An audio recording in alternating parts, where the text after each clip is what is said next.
ce que tu fais. Viens et prends le contrôle de tout, permets que les cœurs soient vivement touchés. Nous allons prêcher ta parole, prêcher l'évangile. Nous prions, Seigneur, que cet évangile soit comme du pain dans la bouche de ceux qui le recevront.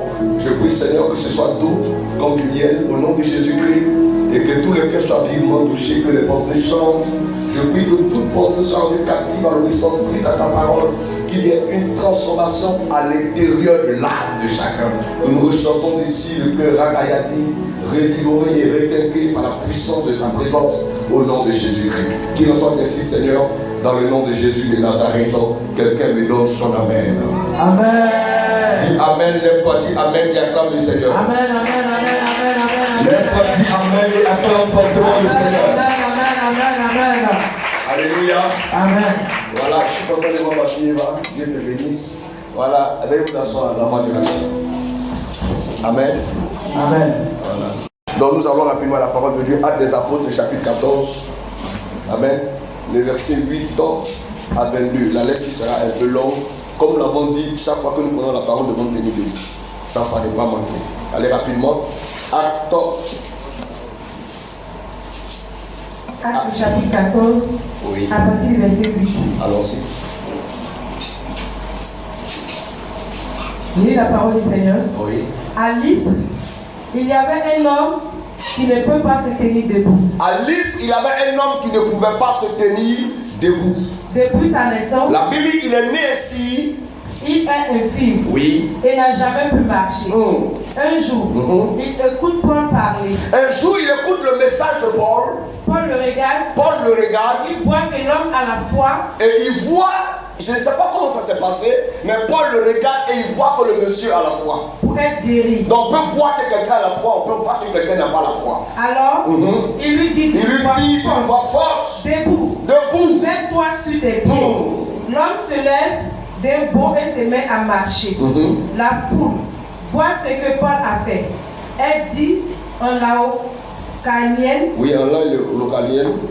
qui est la langue du pays. Oui. Les dieux ont pris un corps d'homme. Ils disent en langue lycaonienne, les dieux ont pris un corps humain. C'est-à-dire, Dieu est venu nous visiter. Et ils sont descendus chez nous. Ils appellent Barnabas, Ils appellent Barnabas, Zeus et Paul, et Paul, Hermès. Hermès. En effet, c'était Paul qui parlait. Hermès est le dieu de la parole. Allons-y. À l'entrée de la ville, Oui. il y avait un temple pour le dieu Zeus. Oui. Le prêtre de ce temple amène devant les apôtres des taureaux ornés de couronnes de fleurs avec la foule. Il veut offrir un sacrifice aux apôtres. Quand Paul et Barnabas apprennent cela, Quand Paul et Barnabas constatent cela, ils déchirent leurs ils vêtements déchirent les vêtements. et ils se précipitent au milieu de la foule Oui. en criant, mes amis, Mes amis. pourquoi est-ce que vous faites cela? Nous sommes des hommes comme vous. Oui. Nous vous apportons la bonne nouvelle. Oui. Alors, abandonnez ces dieux qui ne valent rien. Qui ne valent rien. Tournez-vous vers le Dieu vivant. Il a fait le ciel, Oui. la terre, la mer, et tout ce qu'il contient. My God. Autrefois, il a laissé tous les peuples suivre leur chemin. Il a laissé tout le monde sur son propre chemin. Pourtant, Oui. Dieu Dieu a toujours montré son amour. Il a toujours montré son amour. En effet, il vous a envoyé du ciel les pluies et les récoltes du moment. Il vous a donné la nourriture. Il a rempli vos cœurs de joie. Malgré ces paroles, Paul et Barnabas ont du mal à empêcher la foule de leur offrir un sacrifice. Des Juifs arrivèrent d'Antioche et d'Antioche de Pisidie et d'Icanium. Il s'est mis à persuader la foule. Il s'est mis à convaincre les gens. Alors, on lance des pierres sur Paul. On commence à lancer des pierres sur Paul. On traîne dehors de la ville. En effet, on pense qu'il est mort. On pense qu'il est mort. Mais quand les disciples se rassemblèrent se rassemblent autour de lui, Paul se relève et rentre dans la ville. Le jour suivant, il part avec Barnabas pour Derbe. Pour Derbe. Après avoir dans la ville de Derbe, Paul et Barnabas annoncent la bonne nouvelle. Beaucoup de gens deviennent disciples. Ensuite, Paul et Barnabas retournent à Lystre, à Iconium et à Antioche de Pisidie. Verset 22. Rapidement. Il encourage les disciples et leur demande avec force de rester fidèles à la foi. Il leur dit, nous devons traverser beaucoup de souffrances pour entrer dans le royaume de Dieu. Amen. Amen. Veuillez vous asseoir dans la présence du Seigneur. Alléluia. Amen. Alléluia. Amen. Le texte est long, mais il est révélateur. Amen. Amen. Nous sommes dans les Actes des Apôtres, et pour ceux qui savent les Actes des Apôtres, c'est un livre de révélation parce que ça relate un peu la manifestation de Dieu avec ses serviteurs. Amen. Amen. Nous voyons dans le livre des Actes des Apôtres comment est-ce que Dieu va utiliser ceux qu'on va appeler les disciples. Amen. Amen. Et pour ceux qui lisent la Bible, on dit que le livre des Actes des Apôtres est un livre ouvert. Ça veut dire que jusqu'à aujourd'hui, le livre des Actes des Apôtres continue d'agir. C'est que je suis en train de faire ce matin, nous sommes en train de faire les Actes des Apôtres. Yes. Amen.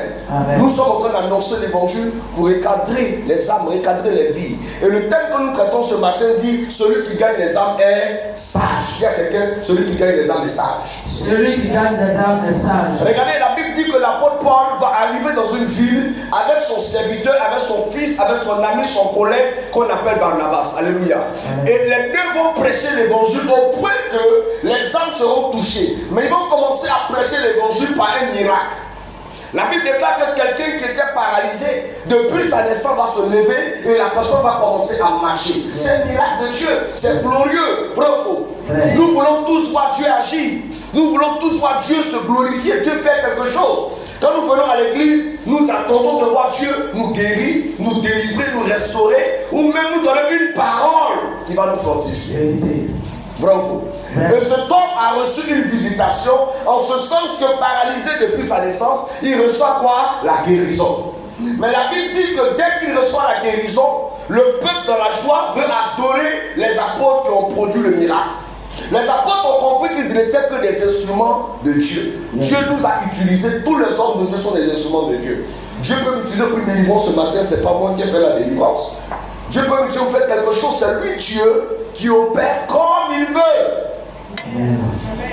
Alléluia. Amen. C'est pour cela, quelle que soit la grandeur d'un témoignage, à Dieu soit toute la gloire. Alléluia. À Dieu soit tout honneur. Yes. À Dieu soit toute gloire. Yes. Nous ne pouvons pas prendre la place de Dieu. Aucun homme de Dieu ne mérite l'adoration. Aucun homme de Dieu ne mérite qu'on peut célébrer un homme de Dieu, mais on ne peut pas l'adorer. Alléluia. Amen. Parce que l'adoration, nous devons l'adoration à Dieu seul. Nous devons l'adoration au roi et roi seul. Vérité. Alléluia. Amen. Et Dieu mérite l'adoration. Yes. Parce que Dieu a payé le prix pour que nous soyons là où nous sommes. Alléluia. Aucun homme ne t'a créé. C'est Dieu qui t'a créé. Vérité. C'est Dieu qui t'a donné le souffle de vie que tu as. Yes. Quel que soit l'argent qu'un homme pourrait te donner, l'amour qu'un homme pourrait te donner, cet homme ne peut pas acheter ton âme. Yes. Mais la Bible dit que Dieu, par son fils Jésus, selon les Jean chapitre 3, alléluia, la Bible dit qu'il a donné son fils unique, afin que quiconque croit en lui soit sauvé. Amen. Écoutez, peut-être que d'autres ont 3, 4, 5 enfants, mais il y a ici dans cette salle, par la grâce de Dieu, des gens qui ont eu seulement qu'un seul enfant. Un enfant unique, frère, c'est tout ce qu'on peut imaginer de bon. Yes. Tu n'as pas 2, tu n'as pas 3. La manière que tu aimes cet enfant-là, si tu le perds, tu as tout perdu. Vérité. Et la Bible dit que Dieu a eu un seul fils qu'on appelle Jésus. Son fils unique. L'enfant qui chérissait de tout son cœur. Un peu à l'image d'Isaac ou Abraham. Mais la Bible déclare que Dieu a donné ce fils. Yes. Alléluia. Amen. Dieu a donné ce fils. On ne lui a pas arraché. On ne lui a pas pris de force. Il s'est assis, il a réfléchi. Il dit, si je veux sauver les hommes, il faut que je donne mon fils. Alléluia. Dieu a tant aimé le monde qu'il a donné son fils unique, afin que quiconque croit en lui ne périsse point, mais qu'il ait la vie et la vie Éternel. La vie éternelle. Nous luttons pour la vie éternelle. Vérité. Écoute, tout ce que tu peux avoir sur la terre n'est pas éternel. Yes. Tes vêtements ne sont pas éternels. Yes. Ton mariage n'est pas éternel. Vérité. Ton voyage n'est pas éternel. Vérité. Tes biens matériels ne sont pas éternel. Alléluia. Quel que soit ce que tu peux posséder, ce n'est pas éternel. Même ta famille n'est pas éternelle. Vérité. Alléluia. Amen. Quel que soit ce que nous avons, ce n'est pas éternel. Pourquoi? Parce que c'est limité dans le temps. Yes. La seule personne qui soit éternelle s'appelle Dieu. Alléluia. Dieu est éternel. Amen. Les autres de nos familles, les parents adorés, les forêts, les montagnes, les rivières qu'on peut citer, tout cela n'est pas éternel. Yes. Parce que c'est créature de Dieu. Mais Dieu est éternel. Dis comment Dieu est éternel. Dieu est éternel. C'est pour ça qu'on l'appelle Père éternel. Alléluia. Celui qui s'est créé lui-même, celui que personne n'a pu créer, celui qui a tout créé par sa parole et par sa puissance. Dis Amen. Amen. Amen. Amen. Donc Dieu est éternel. Et Dieu veut faire de nous des participants à son éternité. Dieu veut que tu sois un participant à son éternité. Dieu veut que tu sois aussi un être éternel. Dieu veut que tu deviennes une femme éternelle, que tu deviennes un homme éternel. Amen. Et pour que cela soit possible, Dieu t'a transmis son Fils éternel qu'on appelle Jésus. Donc Jésus en nous rend éternel. Alléluia. Jésus en nous rend immortel. Amen. Maintenant que j'ai cette éternité de Jésus en moi, je dois communiquer cette éternité aux autres. Yes. Je ne sais pas si on se comprend. Amen. Il me sauve pour que je devienne un sauveur. Amen. Donc pendant que je suis sauvé, je dois communiquer mon éternité à ceux qui sont autour de moi. Yes. Je dois communiquer la vie Zoé de Dieu à ceux qui sont autour de moi. Amen. Je dois communiquer la présence de Dieu en moi à ceux qui sont autour de moi. Si cette présence n'est pas communiquée aux autres, alors la présence de Jésus en moi est inutile. Vérité. Alléluia. Amen. Et donc, voici un peu ce qui va pousser l'apôtre à aller à l'acte des apôtres, comme nous disons tout à l'heure. Alléluia. Amen. Et aller prêcher l'évangile. Ils avaient Jésus en eux, la présence de Dieu en eux, n'est-ce pas? L'éternité de Dieu en eux. Alléluia. Alors, il faut communiquer cette éternité. Donc, qu'est-ce qu'ils font? Ils vont annoncer l'évangile. Ils vont parler de la part de Dieu. Et pendant qu'ils sont en train de le faire, ils rencontrent quelqu'un qui est malade. L'éternité de Dieu guérit les malades. Alléluia. Parce que dans l'éternité, il n'y a pas de maladie. Vérité. Dans l'éternité, il n'y a pas de problème. Yes. Dans l'éternité, il n'y a pas de souffrance. Yes. Dans l'éternité, il n'y a pas de stérilité. Yes. Dans l'éternité, il n'y a pas de pleurs. Vérité. Tout est accompli dans l'éternité. Amen. Alléluia. Amen. C'est pour ça, quand vous allez mourir, quand nous allons mourir, tu n'iras pas voir quelqu'un au ciel qui était malade, qui est mort, qui est malade là-bas. Ah. Il n'y a pas quelqu'un qui est mort malade, même quelqu'un qui est mort accidenté. Vous le retrouvez au ciel, il n'est pas accidenté. Amen. Il est choco, ça va chez lui. Yes. Accidenté, là, ça c'est la terre. C'est pour ça que quand Jésus est mort, quand il est revenu, il a dit aux gens, regardez-moi, voici mes mains. Hein? Vous voyez les trous, mais je suis là, ici encore en forme. Amen. Un esprit n'a pas de chair. Clair. Est-ce que je parle à quelqu'un? Amen. Est-ce que je parle à quelqu'un? Amen. Donc vous devez comprendre ce que je suis en train de vous dire ce matin. Donc Dieu t'a permis d'être chrétienne, parce qu'il veut que tu sois un gagnant d'âme. C'est pas pour te donner de l'argent. Amen. Parce que Amen. si tu viens à l'église pour vouloir devenir riche, c'est mieux tu vas aller jouer l'auto. Ah, voilà. C'est mieux tu vas aller jouer One is Bet. Ah. C'est mieux tu vas aller être brouteur. Vérité. Je vous dis la vérité, c'est mieux tu vas aller jouer PMU. Ça au moins on peut dire c'est l'argent rapide. C'est ta Vérité. chance qui s'amuse. Vérité, Daddy. Mais si tu veux marcher en tant qu'enfant de Dieu, Yes. tu dois marcher avec Dieu pour ton salut. Alléluia. Tu ne dois pas marcher avec Dieu parce que tu veux te marier. Yes. Quand nous venons à l'église pour chercher des intérêts, je vous dis, je vous promets, Dieu vous frustrera. Vérité, Daddy. Tu viens à l'église chercher le travail, il va te frustrer. Vérité. Tu viens à l'église chercher le mariage, il va te frustrer. Vérité. Tu viens à l'église chercher la guérison, il va te frustrer. Vérité. Jusqu'à ce que ta motivation soit bien définie. C'est d'abord ça. Quand Dieu voit que tu es sérieux dans ton engagement, Dieu aussi s'engage avec toi. Amen. Dis Amen bien. Amen. Amen. Amen bien. Amen. Donc le salut des âmes est la priorité de Dieu. Yes. Dis avec moi, le salut des âmes est la priorité de Dieu. Le salut des âmes est la priorité de Dieu. Et ceux qui deviennent amis de Dieu sont ceux qui ont dans leur cœur la soif de gagner des âmes. Alléluia. Ça veut dire que si je n'ai pas dans mon cœur l'envie de gagner une âme à Dieu, je ne peux pas être appelé ami de Dieu. Lorsque Abraham était appelé pour une multitude, pour devenir le père d'une nation, Dieu a dit Abraham est mon ami. Yes. Alléluia. Amen. Vous voulez être des amis de Dieu, Seigneur devient mon ami. Il y a des gens dans la Bible qui ont été appelés des amis de Dieu. Dieu a des amis sur la terre. Yes. Et pour que tu deviennes un ami de Dieu, Dieu doit voir que ce qui anime son cœur anime aussi ton cœur. Vérité. Tu ne peux pas être mon ami, puis j'aime ballon, tu n'aimes pas ballon. Non. Tu ne peux pas être mon ami, puis j'aime quelque chose qui s'assemble, c'est le Ressemble. Clair. Dieu aime les âmes. Donc les amis de Dieu aussi aiment les âmes. Amen. Quand tu es un ami de Dieu, tu as des projets pour Dieu. Vérité. Le bon ami doit avoir des projets pour Yes. toi. Yes. On est un ami, on doit penser projet, activité. Qu'est-ce qu'on veut faire, qu'est-ce qu'on prévoit faire. Les amis qui ne te font pas rêver ne sont pas des amis. Vérité Des d'amis. suiveurs. Un ami doit te faire rêver. Il doit te faire des propositions. Amen. Il va te dire, ah mon frère, et si avec le temps qui se passe là, et si on faisait ceci, pour avoir ceci, ça c'est un ami. Alléluia. Dis Amen. Amen. Dieu te donne des amis comme ça, tiens. Amen, je Dieu te reçois. donne des amis comme ça, dis merci. Amen, je reçois. Alléluia. Amen. Donc, le salut englobe toute notre espérance en Dieu. Et le problème des croyants, c'est que nous pensons que le salut, c'est le fait d'aller au ciel. Le salut, ce n'est pas le fait d'aller au ciel. Le salut, ça ne commencera pas au ciel. C'est-à-dire, si tu attends au ciel d'abord pour dire que tu es sauvé, tu attends mal. Le salut commence sur la terre. Amen.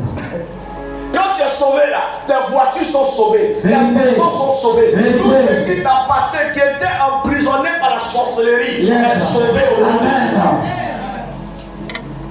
C'est ça, on dit que là où est l'esprit, là est la liberté. Parce que dès que Dieu me sauve, Yes. tout ce qui est pour moi aussi est sauvé. Amen. Les sorciers ne peuvent plus empêcher ton travail. Vérité. Ils ne peuvent plus empêcher ton enfantement. Vérité. Parce que ton salut t'apporte la délivrance totale. Amen. Si le Christ vous a affranchi, Yes. vous serez réellement. Alléluia. On peut être libre sans être réellement libre. Il y a des gens qui sont libres mais ils ne sont pas vraiment libres. Tu le vois, il marche seul mais il n'est pas libre. Tu le vois, il rit mais il n'est pas libre. Yes. Aux États-Unis, par exemple, il y a des prisonniers qui sont libérés. On les voit libres, mais ils ont un bracelet sur la cheville. Il est libre, mais il n'est pas réellement libre. Vérité Il y a d'amis. des endroits où il ne peut pas traverser. Yes. Il y a des choses qu'il ne peut pas faire. On le voit, il est libre. Il rentre dans la maison, il sort, il mange, il s'amuse. Mais lui-même sait qu'il n'est pas réellement libre. Libre.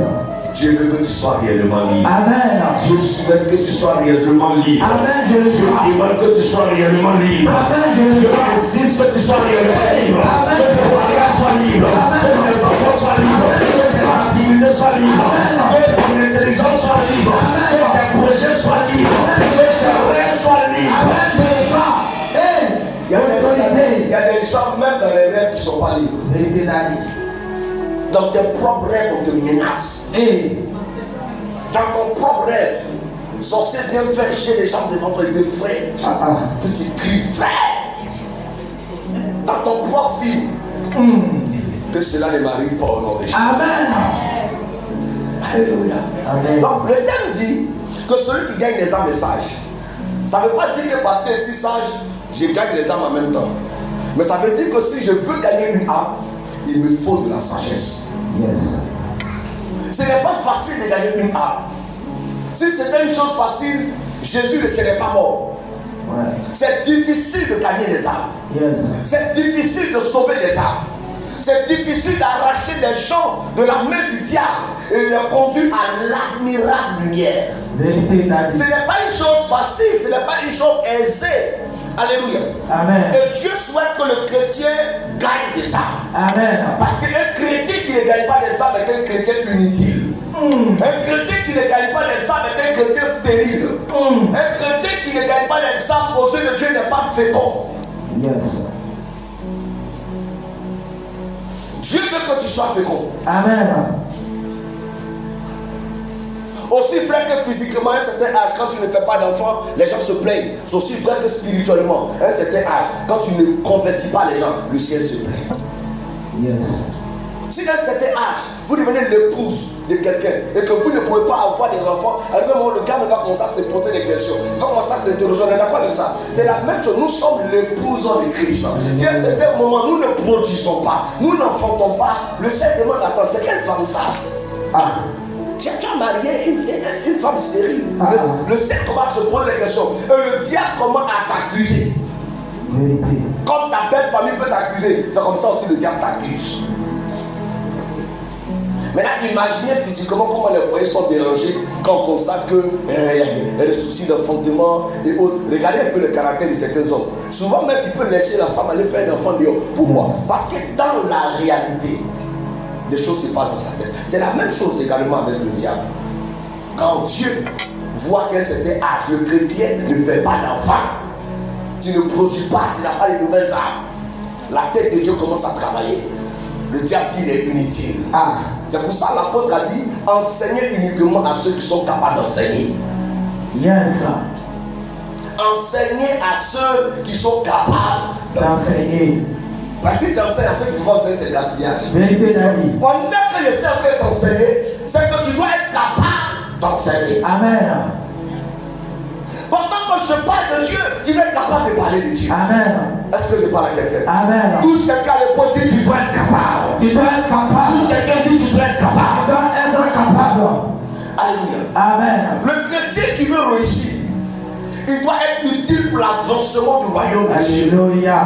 Utile pour l'avancement de l'œuvre de Dieu. Vérité de Dieu. La seule manière d'être utile, c'est de propager l'évangile. Amen. Parler de la part de Dieu. Annoncer Jésus. Dire aux gens que Jésus est Seigneur, Sauveur. Et laissez-moi vous dire que la foi que nous voyons, la foi est transmissible. Yes. On peut transmettre la foi à quelqu'un. Vérité. La Bible dit que Paul, l'ayant regardé, vit que cet homme avait la foi. Donc on peut voir la foi de quelqu'un. On peut sentir la foi de quelqu'un. On peut constater la foi de quelqu'un. La foi, c'est même un instrument spirituel qu'on peut augmenter. Yes. La Bible dit les apôtres ont dit à Jésus, Seigneur, augmente notre foi. Et la foi vient de ce qu'on entend. Yes. Et ce qu'on entend vient de la parole de Dieu. Donc quelqu'un peut transmettre la foi à ses enfants en leur parlant de Dieu. Alléluia. Lisons ensemble un passage, vous allez voir ce qui s'est passé. 2 Timothée chapitre 1 verset 7. Regardez ce que la Bible dit ici. Donc oui, mais la foi est transmissible. La foi contamine. Maman, j'ai pris que ta foi contamine tes enfants. Amen. La foi contamine. Amen. La foi influence. Amen. La foi attire. Amen. Je prie que ta foi attire les gens. Amen, je le La vois. foi influence les gens. Amen, je le La vois. foi contamine tes frères. Amen, je le vois. La foi contamine tes Amen, frères. amen, amen, je le La foi vois. contamine ton mari. Amen, je le vois. La foi contamine ta femme. Je le vois. Que ta foi contamine. Amen, je le vois.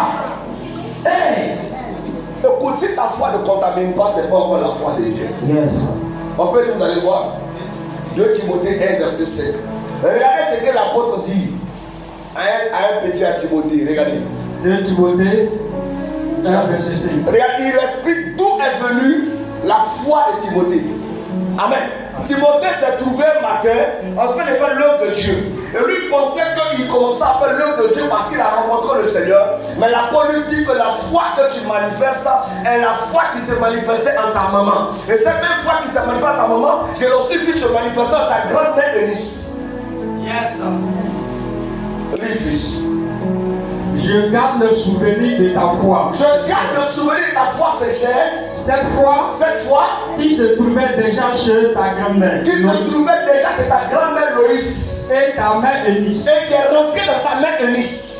À présent, elle habite aussi en toi. Et maintenant, cette même foi est venue habiter. Oh my God. J'en suis pleinement convaincu. Amen. Donc la foi de Timothée n'était pas une foi comme ça. Cette foi avait un fondement familial. Yes. Cette foi avait une source. C'est comme il y a les familles. La seule grâce qu'ils peuvent partager, c'est l'incrédulité. Ton grand-père était incrédule. Il a transmis cette incrédulité à ton père. Et ton père aussi vous a donné ça. Vous n'aimez pas les hommes de Dieu. Vous n'aimez pas la parole de Dieu. Vous n'aimez pas l'église. Et toi, tu penses que c'est toi-même. Que ça te quitte au nom de Jésus. Amen. Maintenant, il y a des familles où les gens croient comme ça. Et allez, Timothée. Il dit Timothée, viens dire, petit Timothée, la foi que tu manifestes, je garde en souvenir. Cette foi, je l'ai vue dans ta grand-mère. Loïs. Et en observant, j'ai vu cette fois se passer aussi en ta mère Eunice. Et cette foi maintenant habite en toi. C'est une foi générationnelle. Yes. Une foi qui était dans sa grand-mère. La foi qui est en toi doit rentrer dans tes enfants. Amen, je reçois. La foi qui est en toi doit rentrer dans ta fille. Amen, amen. Ça doit rentrer dans ton fils. Amen. Ça doit rentrer dans ta famille. Amen, je Que reçois. tes frères reçoivent cette foi. Amen, amen, Que tes amen. soeurs reçoivent cette foi. Amen, je reçois. Que ta famille se relève dans la prière. Amen, je Que reçois. ta famille se lève dans le jeûne. Amen. Que ta famille se lève dans le combat spirituel. Le diable fatigue les familles. Yes. Parce qu'il n'y a pas de foi générationnelle. Vérité, Daddy. Tout ce en quoi on croit son célibat, tout ce en quoi on croit son échec, tout ce en quoi on croit sur la maladie. Nous on a une maladie dans notre famille là. Écoute, ça c'est leur problème. Moi je place ma foi en Jésus de Nazareth. Si les autres ne se sont pas mariés, c'est leur problème. Ça, c'est leur problème. Si les autres n'ont pas voyagé, c'est leur problème. C'est leur problème. Si les autres n'ont pas réussi, c'est leur problème. Mais en ce qui me concerne, ma foi me dit que tout est possible. Amen. Hey, autorité de la vie. Est-ce qu'on se comprend ce matin? Amen. La foi de Timothée a été transmise par sa grand-mère. Alléluia. De sa grand-mère à sa mère et de sa mère à lui. Ta mère croyait en quoi? Ton père croyait en quoi? Si tu ne fais pas attention, les fétiches que ton grand-père a adorés, ça peut commencer à te suivre. C'est ça la Bible. Parce que si Timothée, innocent qu'il est, reçoit la foi de son arrière-grand-mère en lui, toi tu peux recevoir quoi en toi? Question. Rien que quelqu'un accorde les bonnes idées, attention, attention. Attention, attention. Je refuse au nom de Jésus-Christ de Nazareth Amen. que tu reçoives quelque chose que Dieu t'a pas donné. Amen. Je refuse que tu reçoives la sorcellerie de ta famille. Je refuse que tu reçoives la sorcellerie de ta famille. Amen. Je refuse que tu reçoives les problèmes de ton village. Amen. L'église qui veut impacter doit redoubler d'efforts. Alléluia. Le chrétien qui veut réussir doit être fort. Jésus dit, lorsque le Fils de l'homme reviendra dans toute sa gloire, trouvera-t-il encore de la foi sur la terre? Pourquoi est-ce qu'il pose cette question? Alors nous savons que quand l'évangile est prêché, la foi est suscitée. En d'autres versions, la foi vient cependant. Donc plus je prends l'évangile, plus il y a la foi qui se produit. On est d'accord, non? Amen. Mais Jésus dit que quand il reviendra dans sa gloire, est-ce qu'il trouvera la foi? Ça veut dire quoi? Est-ce que quand il reviendra, il trouvera des gens en train de prêcher? Est-ce qu'il y aura des gens qui parlent de lui? Les gens seront en train de parler de leur poste, parler de leur titre, parler de leur famille, parler de leur mariage, parler de comment leur mariage s'est passé. Ils seront même en train de parler de comment ils ont fait tel enterrement. Aujourd'hui, c'est facile de prendre l'engagement de tuer un taureau pour enterrer quelqu'un que de prendre l'engagement pour soutenir l'œuvre de Dieu. Vérité, Daddy. Dis-moi, c'est fini, elle donne 3 béliers. Et puis il est content. Ça, c'est un manque de sagesse. Vérité. Parce que quand on est sage, même si tu as enterré ta mère d'un cercle de 1 million, tu n'as rien fait. Rien. C'est fini, c'est fini. Ce que je veux te dire, c'est que tu as donné bois à la terre à manger. Claire. Quand on est sage, on dit, ah non, moi, je vais enterrer ma mère, ça c'est l'orgueil, souvent, chez nous les acteurs, on retrouve ça, ils vont enterrer ma mère. Dignement. C'est quoi on appelle dignement? Après dignement, puis on ne mange pas. Que l'orgueil te libère au nom de Jésus. Amen. Quand on est grand, on fait les choses bien. Amen. Ne pas faire des réunions pour un simple enterrement funéraire. 3 millions, 4 millions. Alors qu'on n'a pas encore dormi. Alors qu'on n'a pas encore qu'est-ce qu'on va manger après. Alors qu'on n'a pas encore fini de tout voir. C'est une mauvaise orientation de la vie. Vérité, Daddy. Et il faut de la sagesse pour comprendre ces choses. Yes.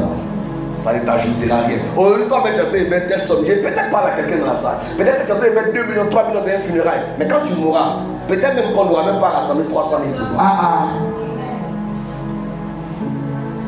Donc, ton dignement, c'est dans ton adoration au Seigneur. Amen. Dis à quelqu'un, ton dignement, c'est dans l'adoration au Seigneur. Ton dignement, c'est dans l'adoration au Seigneur. Non, on dit non, permettez-moi, c'est une grande ouverture. Dieu continue de mettre la pression sur mon cœur pour ça. Dis non, papa a eu des grands enfants, papa a eu des gens vraiment qui ont travaillé, qui étaient riches. Nous, on peut faire ça pour lui. Frère, il n'y a pas d'honneur dans ça. C'est moi qui vous le dis. L'éducateur de l'évangile. Il n'y a pas d'honneur dans ça. Seulement, c'est de l'enterrer normalement. Normalement. Si l'argent peut scolariser des gens, soutenir des concours, faisons-le. Ça, c'est la sagesse. Amen. Sinon, même si on se lève là, on va prendre un cercueil, 800 000, 1 million, 10 millions. Mon frère, quand on va finir là, nous devons mettre le sable dessus. Boum. On fait. C'est pas ça, c'est fini ça. Dès que mois, 3 mois, les démons vont commencer à manger. Ça, c'est fini ça. Les asticots sortent de partout, c'est fini ça. Merci Dieu. C'est pour ça que les musulmans ont compris ça. Eux, ils achètent un cercueil à la mosquée. Quelle que soit ta grandeur que tu es, quand tu mets, on te met dedans. On t'attaque d'abord dans la natte. On te met dedans. Quand on arrive au cimetière, on prend le cercueil, ça retourne. Et puis on te jette. Parce qu'ils savent que le corps, c'est quoi? C'est fini, c'est fini. Ils ont compris l'essentiel de la vie. C'est que vous parlez, vous dans la sagesse, il y a des gens qui sont derrière un message à leurs propres yeux. Donc quand on vous donne la parole de Dieu, c'est pour faire du bien à vous-même. Amen. L'humilité doit t'amener à dire à tes frères, ne dépensons pas comme ça. Yes. Nos enfants n'ont pas fini de grandir. Amen, Daddy. Il n'y a pas de gloire dans le séjour des morts. Vérité. C'est pendant qu'on est vivant qu'il faut l'adorer. Amen. Est-ce que je parle à quelqu'un ce matin? Amen. Donc l'église a besoin de plus en plus de chrétiens qui soient engagés. Alléluia. L'église a besoin de croyants engagés. L'église a besoin de chrétiens déterminés. L'église a besoin de chrétiens motivés. L'église a besoin de chrétiens zélés. Amen. Le pasteur doit être le seul inspiré. Vérité. Vous entrez dans l'église, c'est le pasteur seul qui est inspiré. C'est lui seul qui est chaud. C'est lui seul qui coupe partout. Ça, c'est pas une bonne église. Dans une bonne église, tout le monde est inspiré. Alléluia. Parce qu'on a le même esprit de Dieu. Amen. Le même esprit qui m'anime doit t'animer. Claire. Amen. Amen. Parce que quand on vient à l'église, on ne vient pas par rapport à l'homme de Dieu. Moi-même aussi, je viens me chercher. Toi aussi, tu viens te chercher. Nous deux, on vient prier pour que Dieu apporte la lumière dans nos vies. Amen. Je vous ai dit, pour ceux qui étaient à l'enseignement passé, la manière que tu traites l'église, c'est comme ça aussi que l'église te traite. L'église, c'est une force que Dieu t'a donnée, non? Donc si tu ne sais pas considérer cette force, tu vas perdre. Alléluia. Amen. Donc prenons-nous au sérieux. Personne ne connaît la fin de sa vie. Personne ne sait comment est-ce qu'il finira. Yes. Il y a des gens qui étaient bien, je dis bien portants. Ils rentrent, ils meurent. Tu dis non, mais l'église n'a rien fait. Mais comment lui, qu'est-ce que lui me faisait à l'église?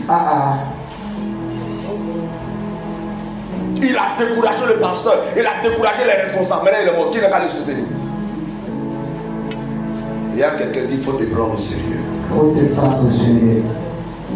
Alléluia. Donc les responsables dans une église sont des donneurs d'élan.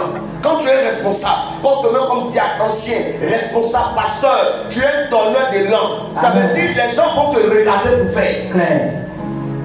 Donc si tu commences à faire n'importe quoi, tu ne mérites plus d'être responsable. Amen. Parce que tu es en train de donner une mauvaise éducation. Tu es en train de mal éduquer les autres. Amen. Je ne peux pas dire comme je suis le pasteur, je fais ce que je veux. Je ne peux pas faire ce que je veux. Mais si je commence à faire ce que je veux, tout le monde sait faire ce qu'il veut. Le pasteur est l'horloge de l'église. Amen. C'est comme tu es la montre sur laquelle tout le monde se met à l'heure. Donc si tu es déréglé, tout le monde est déréglé. Tout le monde est à 10h25 alors qu'il est encore 9h. C'est ça. Que Dieu nous mette à l'heure, dis amen. Amen. Que Dieu nous mette à l'heure, dis amen. Amen, Dieu nous soit. Vous savez, nous sommes arrivés à une époque où les gens ne supportent plus la vérité. Regardez à l'époque de Paul, pendant qu'il prêche, le miracle s'est opéré. Les gens, au lieu de rendre gloire à Dieu, rendent gloire aux hommes. Au lieu de célébrer Dieu, célèbre les apôtres. L'apôtre leur dit non, monsieur, ce n'est pas moi qu'il faut célébrer. Célébrons celui qui m'a donné le pouvoir de guérir ce malade. La Bible dit, à cause de cette parole, les gens commencent à les lapider. Nous sommes arrivés à une période où les gens ne supportent plus la vérité. Lorsque vous prêchez la vérité, vous êtes pris pour cible. Lorsque vous prêchez la vérité, on vous déteste. Lorsque vous prêchez la vérité, on vous quitte. Écoutez-moi, je dis, il n'y a pas une bonne église qui ne perd pas les âmes. Yes. Une église où les fidèles, qui ne perd pas de fidèles, n'est pas une bonne église. Parce que toi, le pasteur, tu prêches comment? Et puis tout le monde a son dit amen, amen, amen. La parole va déranger quelqu'un. Yes. Quand tu prêches la vérité, il y a quelqu'un à qui ça doit faire mal. Amen. C'est pour ça, il ne prend pas l'évangile où on dit yes, yes, yes jusqu'à la fin. Il y a l'évangile, ça te pique un peu. Dis amen. Donc écoutez-moi bien, s'il vous plaît. Dieu est réel. Et Dieu vous aime. Amen. Dis Dieu m'aime. Dieu m'aime. Dieu m'aime. Dieu m'aime. Alléluia. Amen. Donc, beaucoup de personnes aujourd'hui, nous sommes arrivés au temps de la fin. Et vous allez voir, les gens préfèrent. Vous allez voir, il y a même des églises où le pasteur il arrive le dimanche là. On vient s'amuser. On vient s'amuser, on fait histoire drôle, on fait des choses. Les gens rient, ils sont contents, ils sont à la maison. Ou bien un dimanche comme ça, on dit il n'y a pas de culte aujourd'hui. Les enfants ont fait parler théâtre. Et puis on a ça, on rigole, on est content. Parce que de plus en plus, on a commencé à perdre l'importance de la parole de Dieu. Quand on vient à l'église, on veut que l'homme nous dise voici ce que je suis en train de voir, voici ton nom, voici le nom d'attente. Ça c'est spectaculaire. On veut qu'on dise ah tel démon en train de sortir de tel qu'on entend un cri. Ce n'est pas ça. Toutes ces choses s'arrêteront. Yes. Mais la parole de Dieu ne passera pas. Alléluia. Est-ce que vous me comprenez? Amen. Cherchons d'abord que la parole de Dieu s'établisse en nous. Amen. S'asseye en nous. Amen. Fasse un avec nous. Amen. Alléluia. Amen. Les gens de plus en plus fuient la vérité. Vérité. Vous allez voir les églises où on prêche l'évangile, les gens ne s'asseyent pas. Ils veulent un pasteur qui fait 15 minutes de prédication. Et puis il fait maintenant 2 heures d'action. Mais quand c'est comme ça, ta foi n'est pas assise. Tu vas commencer comme ça, après tu as des bouddhistes, après tu as des bénis quoi, Maïkari, après tu as entré dans Déima, après tu as entré dans franc-maçonnerie, après tu as sorti maintenant, tu as fait islam maintenant, les musulmans. Puis finalement ici, il ne veut plus à l'église, il ne veut plus quelque part. Dieu c'est dans le cœur. Yes. Alléluia. Pendant qu'il est temps, comprenons ce que je suis en train de dire. Amen. Vous savez, il y a des gens qui ont méprisé l'église. Permettez-moi. Des gens qui ont méprisé l'église. On leur disait, viens à l'église, il ne veut pas venir. Viens à l'église, il ne veut pas venir. On lui parle, il n'écoute pas. Et un matin, il tombe malade, on va à l'hôpital. On dit, il a une insuffisance rénale en phase terminale. L'hôpital ne peut rien faire. C'est maintenant qu'il coupe derrière les patrons. Les patrons aussi coupent pour le laisser. Ah. Non. Il ne faut pas attendre quand tu vas tomber malade. Gravement malade pour chercher à dormir à l'église. Vérité, Daddy. Il ne faut pas attendre d'avoir un problème sérieux pour chercher le Seigneur. Vérité. C'est pendant que tu es en bonne santé. Yes. C'est pendant que tu as la vie en toi. Yes. C'est pendant que tu te sens encore à l'aise. C'est en ce moment-là qu'il faut chercher le Seigneur. Amen. C'est en ce moment. N'attends pas d'être vieux. Vérité. En ce moment, la vie chrétienne est plus chic. Ouais. Amen. Amen. Lis avec moi 2 Timothée, le chapitre 4, verset 3. Vous allez voir que 2 Timothée 4, 3. Vous allez voir que l'apôtre Paul d'avance avait prédit l'événement qui se produit à notre époque maintenant. J'espère que le message fait du bien à quelqu'un. Amen. Je vais aller assez rapidement avec vous pour finir dans le temps. 2 Timothée 4. 2 Timothée, le chapitre 4, le verset 3. Oui. En effet, un moment viendra. Un moment arrivera Où certains ne voudront plus écouter l'enseignement. où des gens ne voudront plus écouter l'enseignement juste. Mais ils suivront plutôt leur désir. Ils vont suivre leur désir. Ils feront appel à une foule de maîtres qui leur diront ce qu'ils ont envie d'entendre. Vous comprenez? Et moi je ne suis pas ici pour te dire ce que tu as envie d'entendre. Je suis là pour te dire ce que Dieu veut te faire entendre. Alléluia. La Bible, ils vont se créer des docteurs qui vont leur prêcher des choses qu'ils ont envie d'entendre. Amen. Amen. Leur dire des choses qui les flattent, qui leur fait plaisir. Nous sommes là pour recadrer les choses. Amen. Alléluia. Amen. Amen. Amen. Amen. Amen. Amen. Lorsque tu es attaché à la sainte doctrine, lorsque tu es attaché à la vérité, d'autres versions ne parlent pas de tel qu'elle a lu, mais d'autres versions parlent de la sainte doctrine ou de l'enseignement des apôtres. Amen. Lorsque tu es attaché à la sainte doctrine ou à l'enseignement des apôtres, lorsque tu es attaché à la vérité, tu peux aussi communiquer la vérité. Amen. Tu peux aussi donner la vérité. Amen. Tu peux aussi parler de la vérité. Yes. On peut voir ça en Tite, chapitre 1, le verset 9. Tite, chapitre 1, verset 9. Rapide. Tite, le chapitre 1, le verset 9. Oui. Il doit être solidement attaché à la parole. Le chrétien qui veut gagner des âme doit être solidement attachée à quoi? À la parole. Qui mérite d'être cru. Qui mérite d'être cru. Qui est en accord avec ce qui est enseigné. Vous comprenez? Donc il y a des choses qui ne sont pas en accord avec ce qui est enseigné. Alors, oui, il sera capable d'encourager les autres. Il sera capable, quand vous attachez à la vérité, vous êtes capable d'encourager les autres. En leur donnant un enseignement juste. En leur donnant un enseignement. Il pourra montrer l'erreur de ceux qui sont contre son enseignement. Amen. Donc vous comprenez, pas encore, ne laisse pas le micro au chapitre 2, le verset 1. Vous allez voir. Donc, c'est important, quand tu es attaché à la sainte doctrine, toi-même tu deviens un gars qui propage la bonne nouvelle. C'est parce que tu ne crois pas que tu es dans la vérité que tu n'enseignes pas la vérité. Vérité. Lis ma fille. Dites le chapitre 2, le verset 1. Oui. Mais toi, dis ce qui est en accord avec l'enseignement juste. On dit toi, mais toi, il faut dire moi. Moi. Dis moi. Moi. Ça c'est l'apôtre qui te parle. Il dit mais toi, dis ce qui est en accord. Alors? Avec l'enseignement juste. Avec la sainte doctrine. Démontre aux hommes. Oui. Âgés. Oui. D'être sobre. Respectable. Oui. Raisonnable. Oui. Solide dans la foi. Dans l'amour. Attends, est-ce qu'il dit aux jeunes gens, aux hommes âgés? Donc quand tu deviens vieux, tu as besoin d'être solide dans la foi. Parce que tu t'en vas avec ta fin. Merci. Merci le vieux. Dami ma fille. De même, demandez aux femmes âgées. Aux femmes qui? Âgées. Il y a les femmes âgées, aux femmes âgées. On n'a pas dit aux jeunes filles, aux femmes âgées. De mener une vie qui plaît à Dieu. De mener une vie qui plaît à Dieu. Elles ne doivent pas dire du mal des autres. Elle ne doit pas passer, elle est âgée, c'est elle qui fait papato dans l'église. Ni être esclave de la boisson. Ni être esclave de la boisson. Ça, c'est pas bon. Ça, c'est l'évangile, frère. Qu'elle enseigne ce qui est bien. Qu'elle enseigne ce qui est bien. Qu'elle apprenne donc aux jeunes femmes. Qu'elle enseigne les jeunes filles à aimer leur mari. À aimer leur mari. Et leurs enfants. Être des personnes raisonnables et pures. Elles doivent s'occuper de leur maison. Être aimables. Obéir à leur mari. Oui. Alors, on ne pourra pas dire du mal de la parole de Dieu. Amen. Vérité, vérité. J'aime la Bible. Alléluia. Voilà le comportement des vieilles personnes dans l'église. Yes. Un vieux ne doit pas décourager les gens. Vérité. Un jeune doit motiver les vieillards à servir Dieu. Vérité. Une vieille maman doit être une conseillère. Parce qu'elle connaît, elle a connu l'enfantement à plusieurs reprises. Elle peut parler et tu vas entendre. Yes. Ne soyons pas des chrétiens inutiles. Amen. Alléluia. Amen. Donc le chrétien ne doit pas avoir honte de sa foi. Vérité. Le chrétien ne doit pas avoir honte de sa foi. Vérité. Regardez, les musulmans n'ont pas honte de leur foi. Ouais. Il y a un groupe de musulmans qu'on appelle les Wahhabiens. Les femmes, elles mettent les chauds, même s'il fait chaud, elles s'habillent en nidja.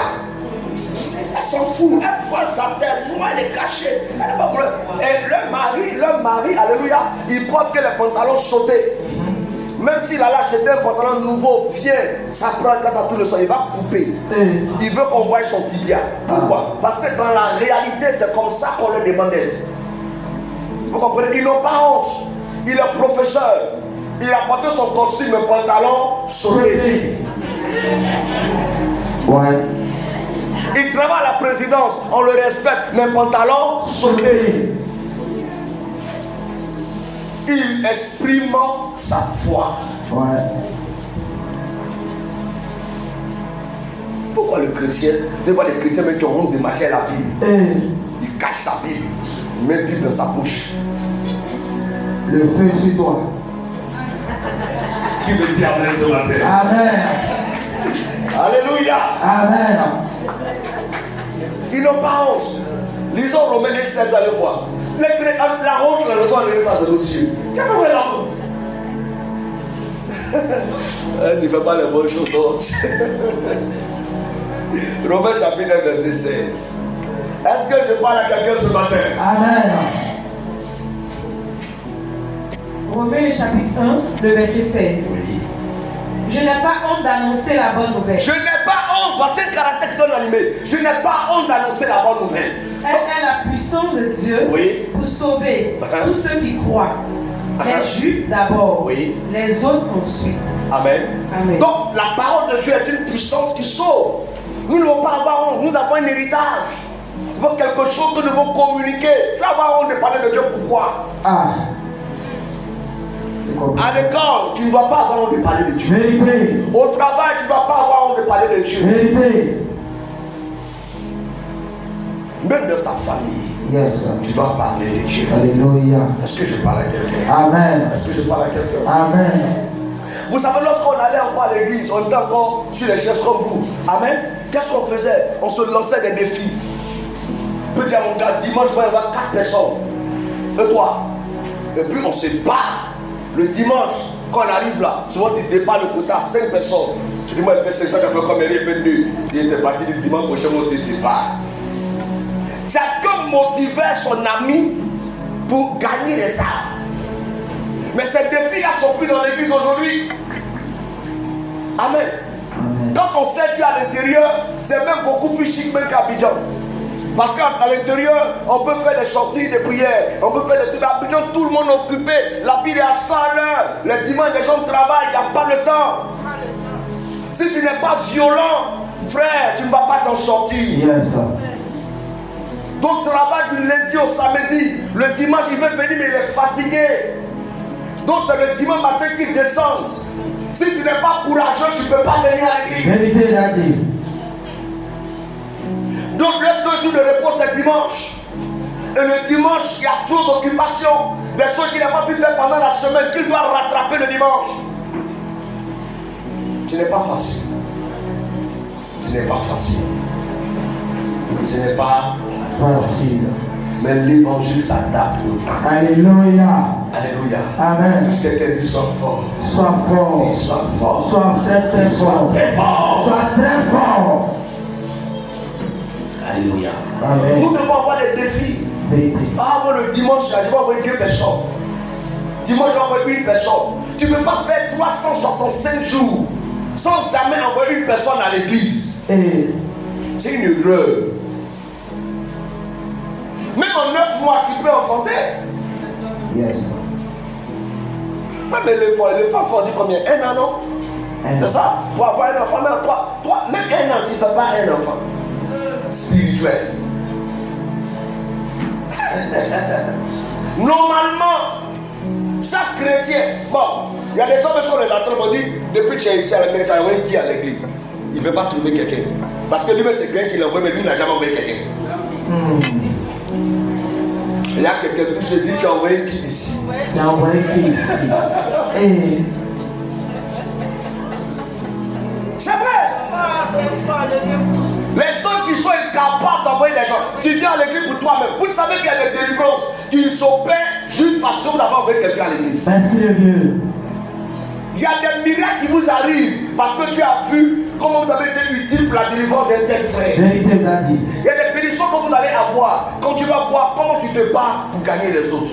Yes. C'est aussi ça l'intercession. Yes. Je prie pour les autres, Dieu fait pour moi. Vérité. Je me bats pour les autres, Dieu se bat pour moi. Tu as envoyé qui est resté?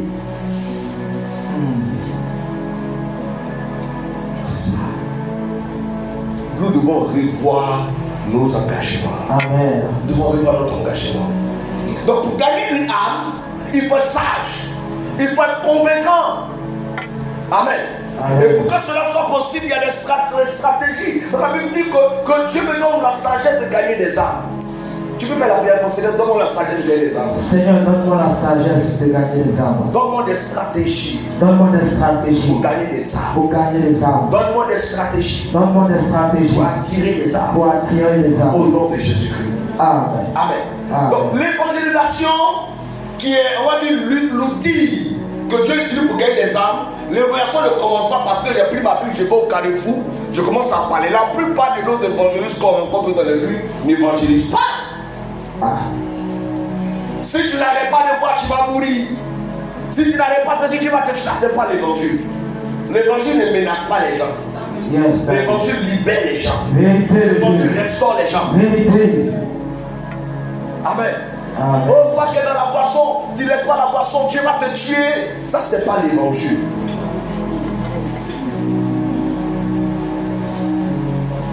Vous êtes des pécheurs, vous êtes des candidats de l'enfer. Ça, c'est pas l'évangile. L'évangile dit, Dieu sait que tu es dans le péché, mais il veut que tu acceptes son nom pour que tu sois sauvé. Alléluia. L'évangile te donne une opportunité d'aller vers Dieu. L'évangile ne te fait pas peur.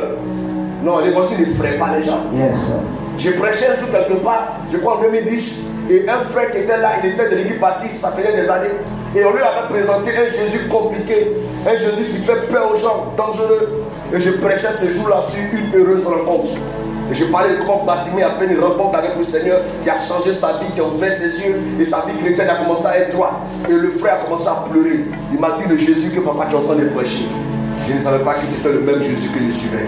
Parce que ton Jésus est trop réel et trop doux. Je ne savais pas que c'était le vrai Jésus. Parce que avant le Jésus qu'on m'a présenté, c'est un Jésus qui effraie les gens. C'est tout ce que tu veux faire là, tu as peur. Tu as peur. Non, frère. Un Jésus commando. Oui, un Jésus commando. Un père qui ne comprend pas ses enfants. Qui me dit Amen là? Amen. Alléluia. Amen. Donc l'évangélisation commence dans notre famille.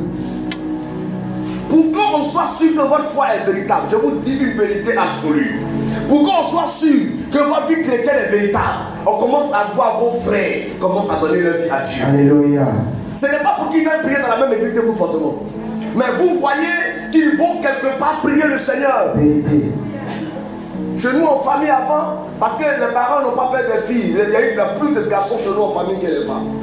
Les temps que tout le monde c'est les garçons. Donc quand on se retrouve dans la cour comme ça, c'est qui les garçons? Et là, c'est que là où il y a les garçons, il y a le péché. Donc Dieu amène la cigarette, donc c'est les affaires des femmes, donc la maison est remplie. Amen. Mais quand le Seigneur nous a touchés, Alléluia. Tout le monde a chargé son cœur. Amen. Les gens maintenant qui venaient pécher avec les filles, quand ils arrivaient, maintenant c'était l'évangile qui était là. Alléluia. Et maintenant la maison se remplissait. Je vous dis la vérité, vous en savez. Sans témoignage, il n'y a pas de prédication. Amen. Amen. Donc maintenant quand les gens viennent dans la cour, on voit tout, la maison est remplie, il y a les filles, mais on entend de parler, la parole de Dieu déclare, le Seigneur déclare. Amen. Et ça a changé le cœur de tout le monde. Jusqu'au même mon oncle qui était difficile à se convertir. Parce que lui il est un peu dans la médecine, il allait en Europe avec cela, tout ça. Donc, du coup, se convertir était dur. Mais aujourd'hui, il est diacre dans une église. Alléluia. Marié à l'église, diacre, baptisé dans une église. Amen. Vous pouvez parler de quoi? Le gars qui te dit que lui son Dieu, c'est la médecine. Il est scientiste. Ah, le scientifique, c'est le gars qui fait la science. Mais le scientifique, c'est lui qui croit en la science comme une religion. Lui, dans la science, c'est sa religion. Il croit que tous les problèmes que tu peux avoir, la solution, c'est dans la science. Mais aujourd'hui, il croit que la solution, c'est Jésus. Alléluia. Lorsque votre foi est réelle, vos frères vont aller à Jésus. Amen. On va t'appeler pour te dire, oh, Yves qui était voyou, qui agressait les gens, aujourd'hui Yves va devenir évangéliste. Amen.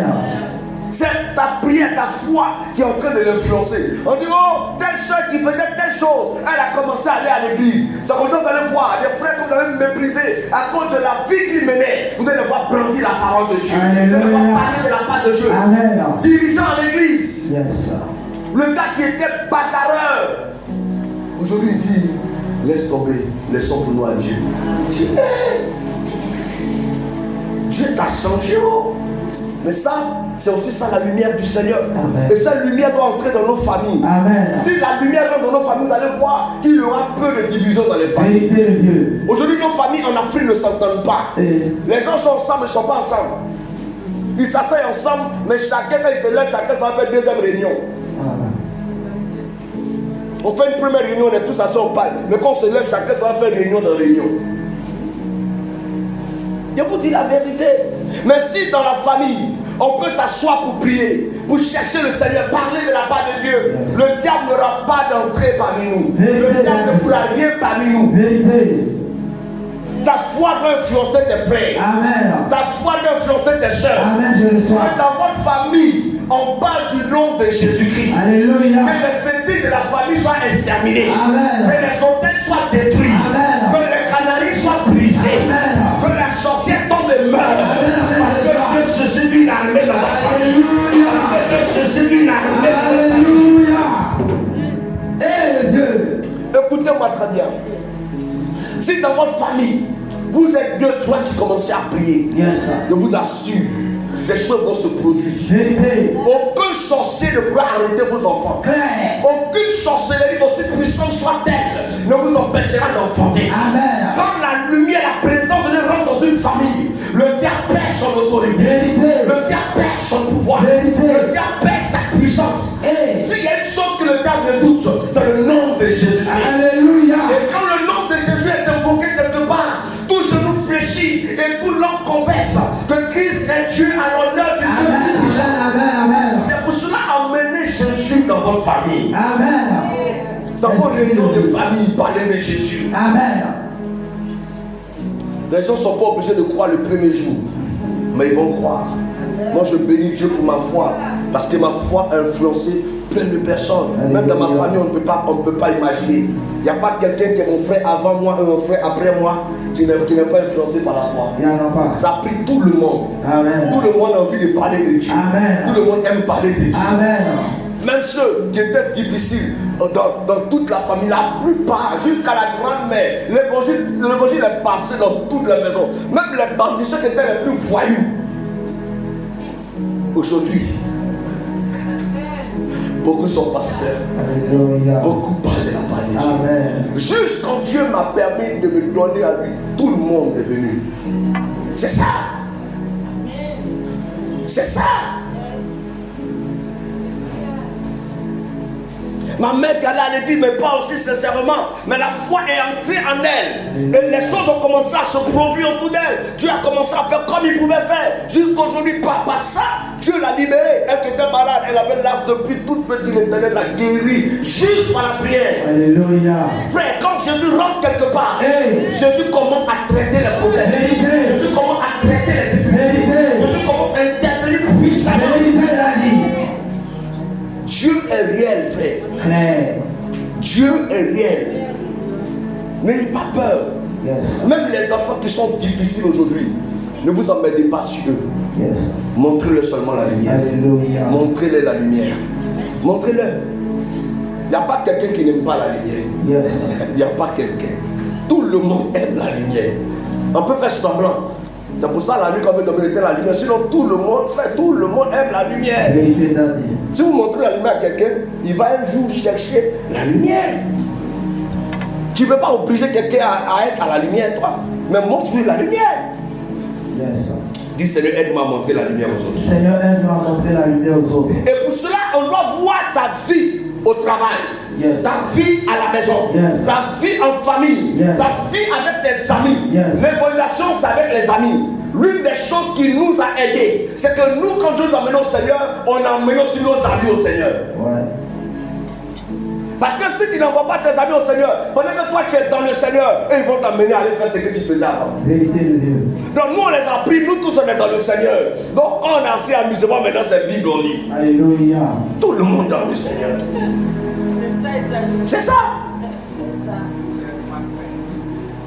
Il dit on va aller jouer ballon, on dit non, on a un temps de jeûne, de prière. C'est ça.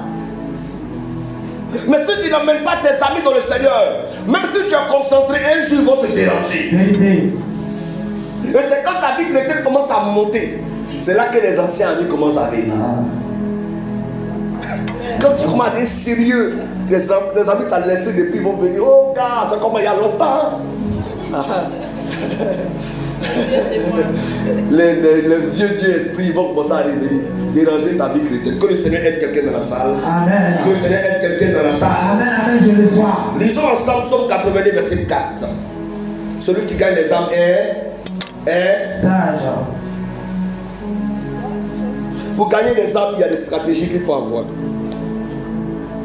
Psaume 82 verset 4. Donc pour gagner des âmes, il y a des stratégies qu'il faut avoir. Psaume 82 verset 4. Psaume chapitre 82 verset 4. Allons-y ma fille. Libérez les pauvres. Libérez les pauvres. Et ceux qui manquent de tout. Arrachez-les aux mains. Ça c'est une mission que Dieu te donne. Tu es appelé à libérer les pauvres et ceux qui manquent de tout. Arrachez-les aux mains des gens mauvais. Arrachez-les aux mains des gens mauvais. Donc il y a des gens mauvais dans la famille. Des sorciers qui ont attrapé des gens. Dieu dit toi tu dois faire quoi? Les arracher. Maintenant regarde le verbe qui est étudié. C'est quel verbe? Quel verbe? Arracher. Mais le verbe arracher là-haut, est-ce que c'est un verbe simple? Si on parle d'arracher, c'est qu'il y a une résistance quelque part. Si on parle d'arracher, c'est qu'il y a une lutte quelque part.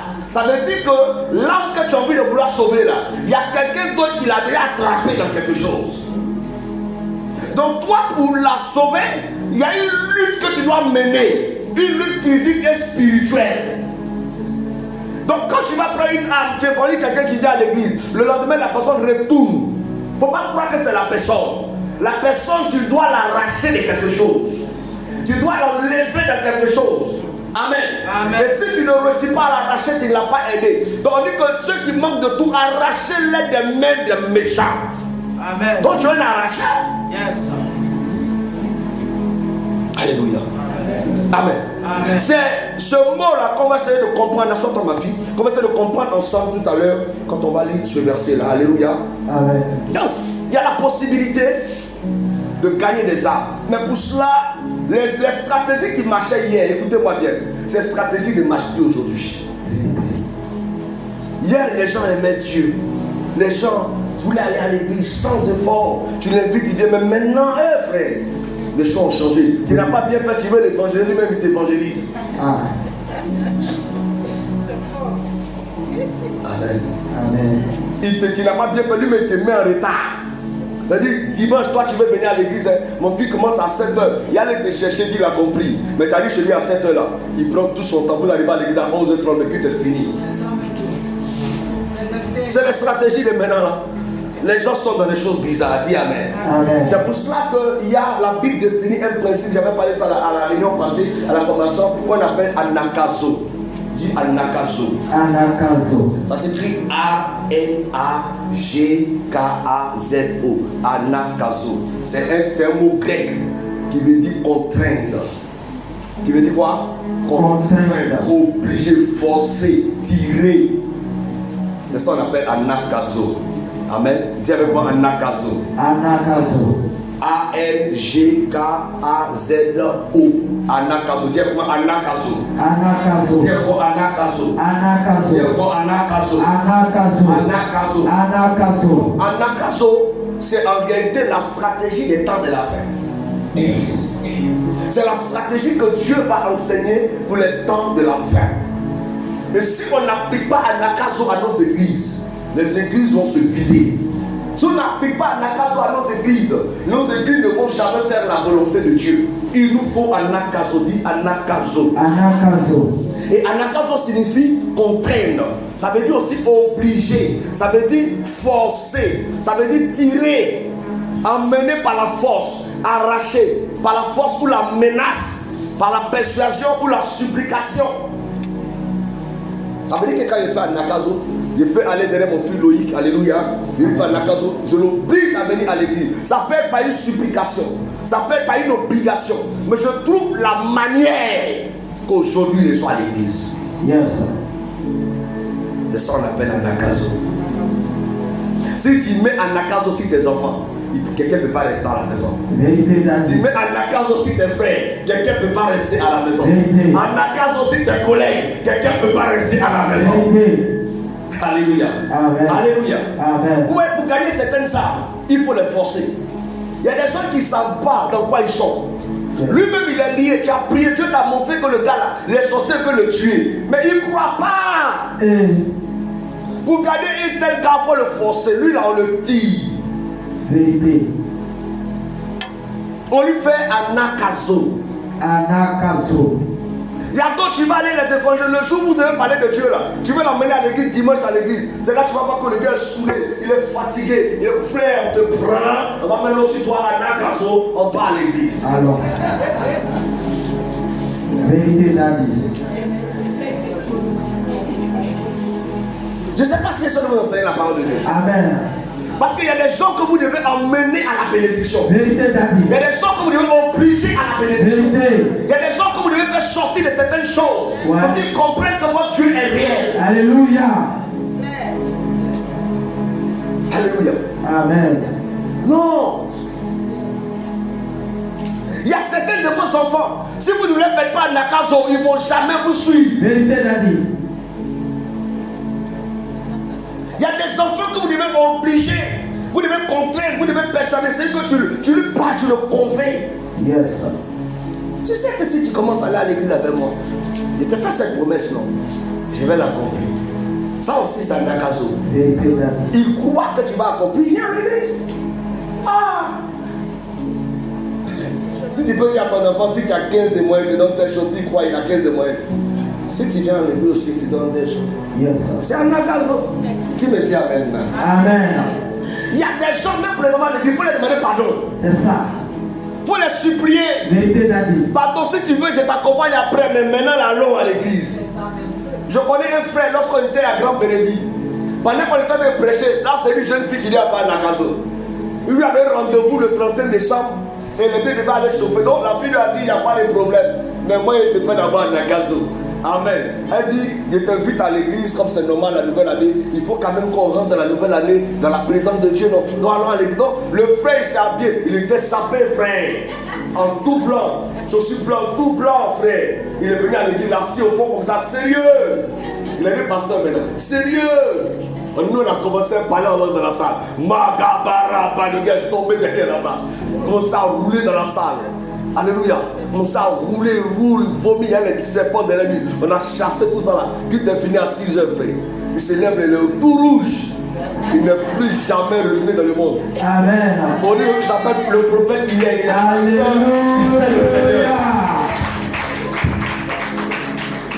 Amen. Il s'est levé le matin, mais attends. Lui, il s'est préparé pour venir parler chauffer.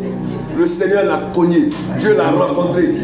Frère, s'il savait que ce jour-là, il allait s'habiller autrement. Mais lui-même, il a un honte d'aller à la maison. Quand un gars court trop derrière toi, il faut lui faire un nakazo. Amen. Claire. Amène-le à l'église. On ne sait jamais, frère. Vérité. Touche quelqu'un qui dit un nakazo. Anakazo. Qui me dit amen ce matin? Amen, amen, amen. Il y a des gens pour les gagner. Il faut les attirer. Il faut les obliger. Il faut les forcer. Amen. Amen. Tout ce que quelqu'un dit, commence à obliger les membres de ta famille. Commence à obliger les membres de ta famille. Lisons ensemble Ésaïe 42, verset 22. Faut pas les regarder pour dire non, lui là, depuis le vide, il ne vient pas. Tu sais ce qu'il a attaché. Ah. Tu sais comment les gens l'ont lié. Souvent, mais ils te donnent rendez-vous et puis il ne vient pas. Ésaïe 42, 22. Ésaïe 42, verset 22.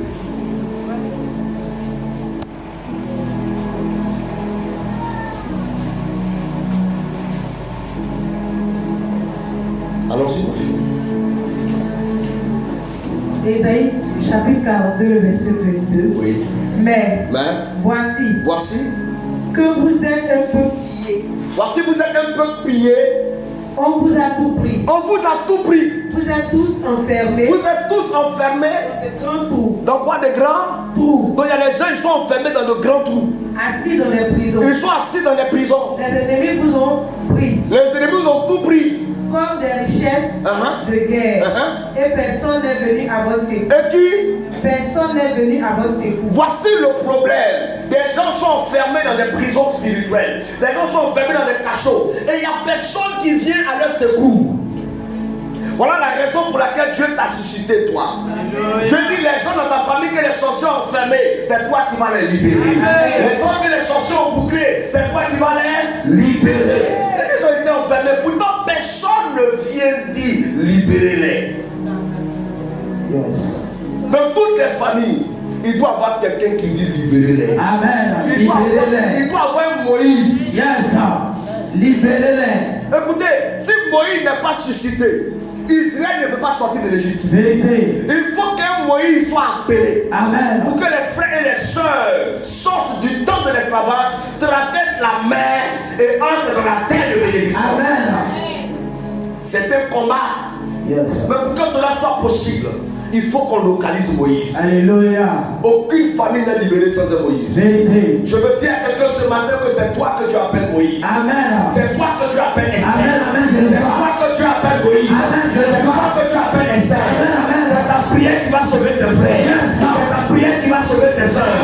C'est ta prière qui va délivrer les enfants de ta mère. C'est ta prière qui va délivrer tes soeurs. C'est ta prière qui va changer l'image de ta famille. C'est ta prière qui va guérir ton père. C'est ta prière prière qui va guérir tes frères. C'est la prière qui va relever la tête de ta famille. Amen, amen, amen. Il est temps que Moïse se lève. Yes. Tu t'es trop amusé. Voici pourquoi la sorcellerie a programmé les gens. Yes. Tu t'es trop amusé. Voici pourquoi la souffrance ne quittait pas ta famille. Avant, c'était possible que le diable fasse ça ou fasse ça. Pourquoi? Parce qu'il n'y avait pas de Moïse. Mais maintenant que Moïse est là, Yes. ça ne peut plus être la même chose. Avant, quand il n'y avait pas de femme de prière dans votre famille, Yes. les sorciers pouvaient se lever, programmer des gens et ils allaient mourir. Avant, quand il n'y avait pas d'homme de prière dans votre famille, on pouvait annoncer des accidents qui arrivaient. Yes. On pouvait créer des choses qui arrivaient. Mais depuis que Dieu a suscité des gémeaux, cela ne doit plus jamais se produire. Cela ne doit plus jamais se reproduire. Si le diable cale, je décale. Si le programme, je déprogramme. Si l'organise, je désorganise. Si l'agit, je détruis. C'est ça. Tu as reçu le pouvoir d'annuler. Yes.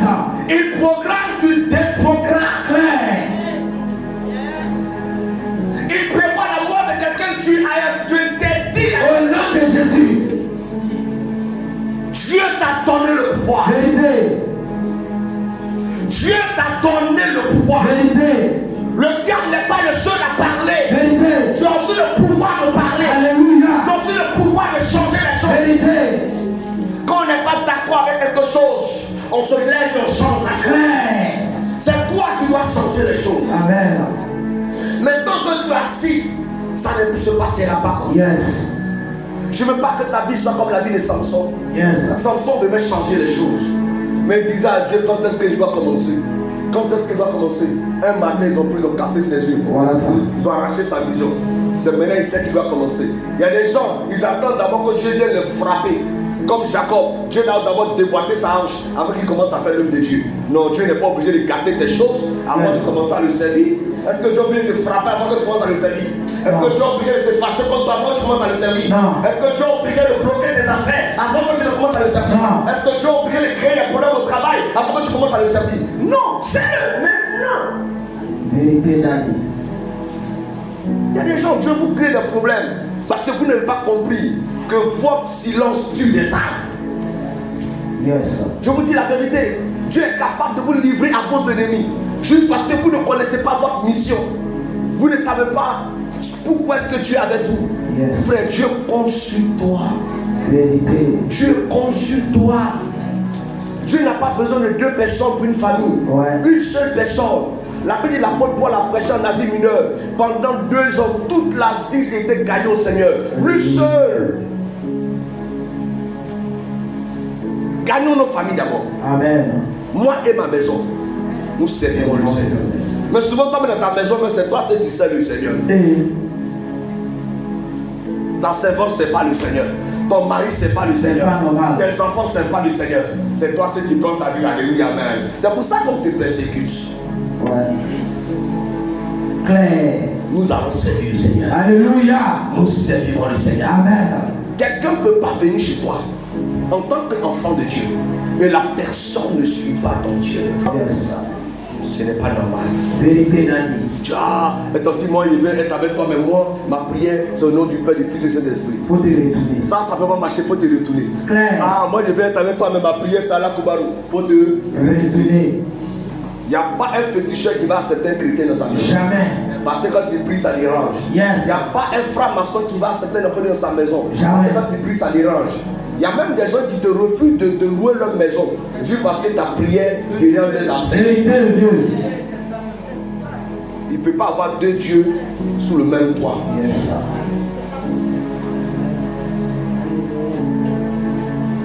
Souvent, le problème, c'est que vous priez beaucoup. Mais dans la prière que vous faites, dans votre maison, il y a des enfants qui font l'avortement. Yes. Tu es en train de bombarder, ta fille a fait avortement, tu ne sais pas. Yes. Ça bloque vos chances. Vérité. Ça bloque vos grâces. Tu es en train de prier, quelqu'un allait faire quelque chose. Il vient ajouter ça dans ta prière. Dieu dit, vous avez péché. Israël devait avoir la victoire quelque part. La Bible déclare que Dieu a dit, je suis avec vous, vous avez la victoire. Et vous allez vaincre ce peuple. Il se lève, seulement les frappe. Ils ont appelé tous les prophètes. Attends, Dieu ne vous a pas parlé. Il s'asseye, il prophétise. Dieu dit, je suis avec vous, vous allez gagner. Ils sont encore les frappe.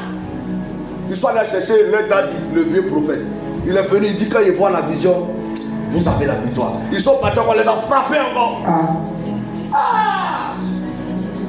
Maintenant, eux tous ont peur des parties maintenant. Amen. Il dit, attendez, allons consulter le Seigneur. Quand ils sont, Dieu leur a dit, il y a quelqu'un parmi vous là. C'est lui qui fait ça. Si vous l'avez enlevé au milieu de vous, je serai avec vous. Alléluia. Alors ils ont lancé ce qu'on appelle le Purim et le Oumim. Alléluia. D'autres personnes, le Purim et le Tourim. Ils ont lancé, c'était comme le son, ils ont lancé cette tombée, c'est ce qu'on appelle Akan. Car lui, il allait voler dans le camp des gens. À cause de quoi? Or, bijoux, titille les enfants des gens. On l'a pris, on l'a mis là. Lui, toute sa famille, les gens commençaient à les lapider. Quand il est mort, on l'a enterré avec tout son or, ses biens matériels. Ils ont fait sa tombe. Ils sont partis. Quand le jour, ils sont même pas arrivés. Les ennemis ont commencé à mourir. Alléluia. Ce qui pose problème, c'est qu'il y a quelqu'un dans votre maison qui ne croit pas en votre Dieu. Vérité, Daddy. Il y a quelqu'un qui marche avec vous qui ne croit pas en votre Dieu. Vérité. Votre Dieu doit se développer. Alléluia. Votre Dieu doit lui montrer qu'il est Dieu. Vérité. Lorsqu'on a pris l'âge de Dieu, on a entendu de la maison de Dagon, Dieu a imposé son règne. Claire. Dieu doit s'imposer. Amen. Soit ce sont les faux dieux qui règnent, soit c'est l'Éternel qui règne. Alléluia. Et quand cette saison, cette année ne finisse pas, il y a des convertis dans votre famille. Il y a des cœurs touchés dans votre famille. Il y a des gens qui parlent de Dieu dans votre famille. Il y a des rencontres avec Dieu.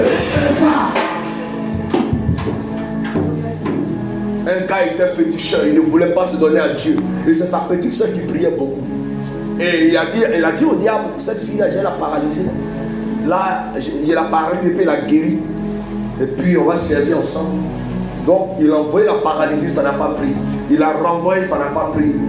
Et chaque fois qu'il envoyait la paralysie, il revenait, sa soeur était en train d'adorer le Seigneur, elle louait le Seigneur. Et lui, ça le dérangeait. Un matin, elle a dit, bon, je vais aller vers elle, comme la vie chrétienne est due, je vais lui donner 10 000. Si elle prend les 10 000, ça va la paralyser. Quand elle est arrivée, elle lui a donné, il a donné les 10 000. Elle a dit, ah, grand frère, l'agence là même, mon pasteur a dit qu'elle avait besoin de faire une action à l'église. Donc Dieu t'a parlé, elle a pris l'argent, elle avait donné le panier. Toute la nuit, le gars n'a pas dormi. Donc ça allait 9h le matin. Et il a dit, il va contre-attaquer par un rêve. Donc quand il arrive, il lui dit, voici le rêve que j'ai fait sur toi. Pour ça, faites attention à vos collègues qui ont des rêves sur vous. Ouais. Faites attention à des gens qui ont des rêves sur vous. Dis non, j'ai rêvé, il y a tel malheur quand tu es chez toi, ramène-lui le rêve. Vérité. Tu as vu, mais tu n'as pas bien vu, c'était toi-même. Claire. Je suis en train de vous enseigner la parole de Dieu. Ouais. Quand le sorcier veut t'atteindre qu'il ne peut pas, il t'envoie un rêve. Il dit, j'ai fait un rêve, j'ai eu un rêve hier, et que dans ce rêve-là, tu étais paralysé. Et dès qu'elle a dit en bon, elle avait commencé à être paralysée. Et donc, elle a dit cette parole, elle a dit, tu es vaincu au nom de Jésus. Lui-même, il est tombé. Amen. Lui-même, il est tombé. Il dit, pour la première fois, quelqu'un a parlé, puis lui, il est tombé. Il vous s'est levé, il voulait traverser la route, il t'a se mettre à gifler. Il dit, avant, quand tu le gifles là, normalement, ta main commence à devenir petite, ça rentre. Mais le gars l'a giflé, rien ne s'est passé. Il a eu sa soeur, il a commencé à pleurer. Dieu lui a dit, c'est ta petite soeur qui va prier pour toi. Amen. Aujourd'hui, je vous parle. Il est devenu pasteur. Il s'appelle le pasteur Méanou, bienvenue. Alléluia. Il est converti, c'est le Seigneur. Alléluia. Dieu est le tout-puissant. Vérité. Il ne faut pas négliger ta foi. Ouais. C'est que tu appelles petite foi là, ça peut libérer un quartier. Alléluia. Ça peut sauver une femme. Amen. La main ne me plaît pas. Amen. Donc c'est important d'obliger des gens à venir à l'église. Il y a des gens, la même unité, appelle-les, amène leur message. Au début, il va commencer à se jouer les buts, mais à un moment, il va te suivre. Un jour, il va te suivre.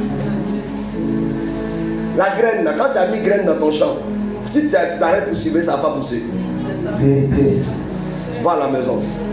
Mais 23 jours, tu vas ça sort ce Dieu. Est-ce que vous comprenez? Quand vous voulez que quelque chose réussisse, alléluia. Quand quelque chose réussisse, qu'est-ce qui va se passer? Vous devez s'aimer. Vous semez la parole, vous laissez, ça va se développer sur vous. Un matin, à l'heure de l'esprit, la personne même va venir vers vous. C'est Dieu qui fait, c'est pas la force, ce n'est ni par la force, ce n'est ni par la puissance. Vous, tout ce que vous avez à faire, faites l'œuvre du Seigneur. Alléluia. Alléluia. Dis avec moi, Seigneur, aide-moi à appliquer Anakazo. Seigneur, aide-moi à appliquer Anakazo. Aide-moi à appliquer Anakazo. Aide-moi à appliquer Anakazo. Lisons rapidement Luc chapitre 14, verset 16 à 23. Nous allons voir comment est-ce que Dieu lui-même a appliqué Anakazo.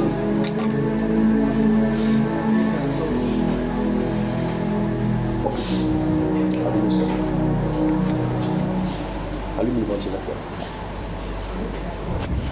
Oui. Luc 14, allume ça. Luc 14, verset 16 à 23. Écoutez la parole de Dieu. Luc le chapitre 14 à partir du verset 16. Ça c'est Anakazo. Dieu lui-même l'a fait Anakazo. Jésus lui répond par cette histoire. Un homme prépare un grand repas et il invite beaucoup de monde. Un homme prépare un grand repas, il invite beaucoup de monde. À l'heure du repas, il envoie son serviteur dire aux invités, oui, venez, maintenant c'est prêt. Mais tous les invités, l'un après l'autre, écoutez, tous les invités l'un après l'autre se mettent à s'excuser. Le premier dit au serviteur, je viens d'acheter un champ et je dois aller le voir. C'est la même chose qui se passe. Quand vous allez évangéliser les gens, ils vont commencer à s'excuser. Non, j'ai un rendez-vous important. Non, j'ai telle chose à faire. Non, je vais faire une grasse matinée. Non, on m'a appelé dans telle chose. La semaine prochaine, dimanche prochain, je vais venir. Alléluia. Et chaque fois, il va te donner des rendez-vous qu'il ne va pas respecter. Voici ce qui s'est passé. Le monsieur a préparé son grand programme. Il les invite, chacun donne des excuses. Je t'en prie, excuse-moi. Oui. Un autre dit, je viens d'acheter 5 paires de bœufs. Je viens d'acheter 5 bœufs. Et je vais les essayer. Je vais aller les essayer. Je t'en prie, excuse-moi. Combien sont les gens qui vous ont dit excuse-moi, excuse-moi? Un autre dit, d'autres même vous donnent de faux numéros. Allons-y. Je viens de me marier. Oui. C'est pourquoi je ne peux pas venir. Le serviteur revient chez son maître et il lui raconte tout cela. Et il lui dit tout ce qu'il a vécu. Alors le maître de maison se met en colère. Il se met en colère. Il dit à son serviteur. Et il dit à son, ça c'est ce qui arrive aux gens. Quand on est volé que ça ne marche pas, on est fâché, on est découragé, on se met en colère. Il dit à son serviteur, je vais te donner, je vais te donner un enseignement que je ne t'ai pas donné quand je t'envoyais vers eux. Au début tu allais vers eux pour croire qu'ils étaient tes amis, mais ils ne veulent pas te suivre parce qu'ils sont liés et enchaînés. Donc si tu veux les amener à toi, applique Anakazo. Continue. Va vite sur les places. Et dans les rues de la ville. Et amène ici les pauvres. Les infirmes. Il y a une autre personne qui dit contraire, non? Allons-y. Les aveugles et les boiteux. Après un moment, le serviteur vient dire, mais on a fait ce que tu as mené. Et les gars, ils sont aveugles, boiteux, ils sont sur la route. Il dit, attrape-les et puis envoie-les. Bon, chacun a son programme, non? Mais il faut l'emmener à te suivre. Et il y a encore de la place. Verset 23. Oui. Le maître dit au serviteur, va sur les chemins et près des champs.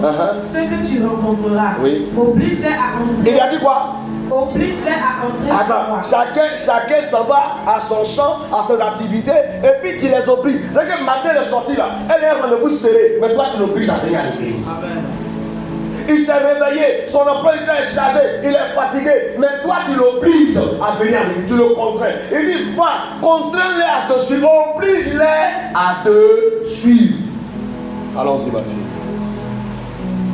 Oblige-les à entrer chez moi, ainsi ma maison sera pleine. Maintenant, marque une pause ma fille. Oblige-les. Je ne sais pas si quelqu'un parmi nous voit un peu. Oblige-les, ça veut dire quoi? Ça veut dire qu'il y a d'autres même qui veulent passer, qui n'aiment pas la route. Rentre. Il faut rentrer. Oblige-les. Donc on les attrape. Tirez-les. Regarde rentrer. Oblige-les. Il y a d'autres qu'on les force. Il y a d'autres qu'on leur dit, bon, tiens ça, range, je t'explique. Oblige-les. Le but c'est que la maison soit remplie. Le but c'est qu'il n'y ait pas de place vide. Le but c'est que les gens s'asseyent. Amen.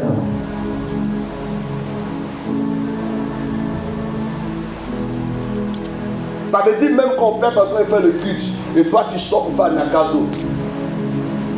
Dimanche passé, il y a un monsieur qui est venu ici comme ça. Alors.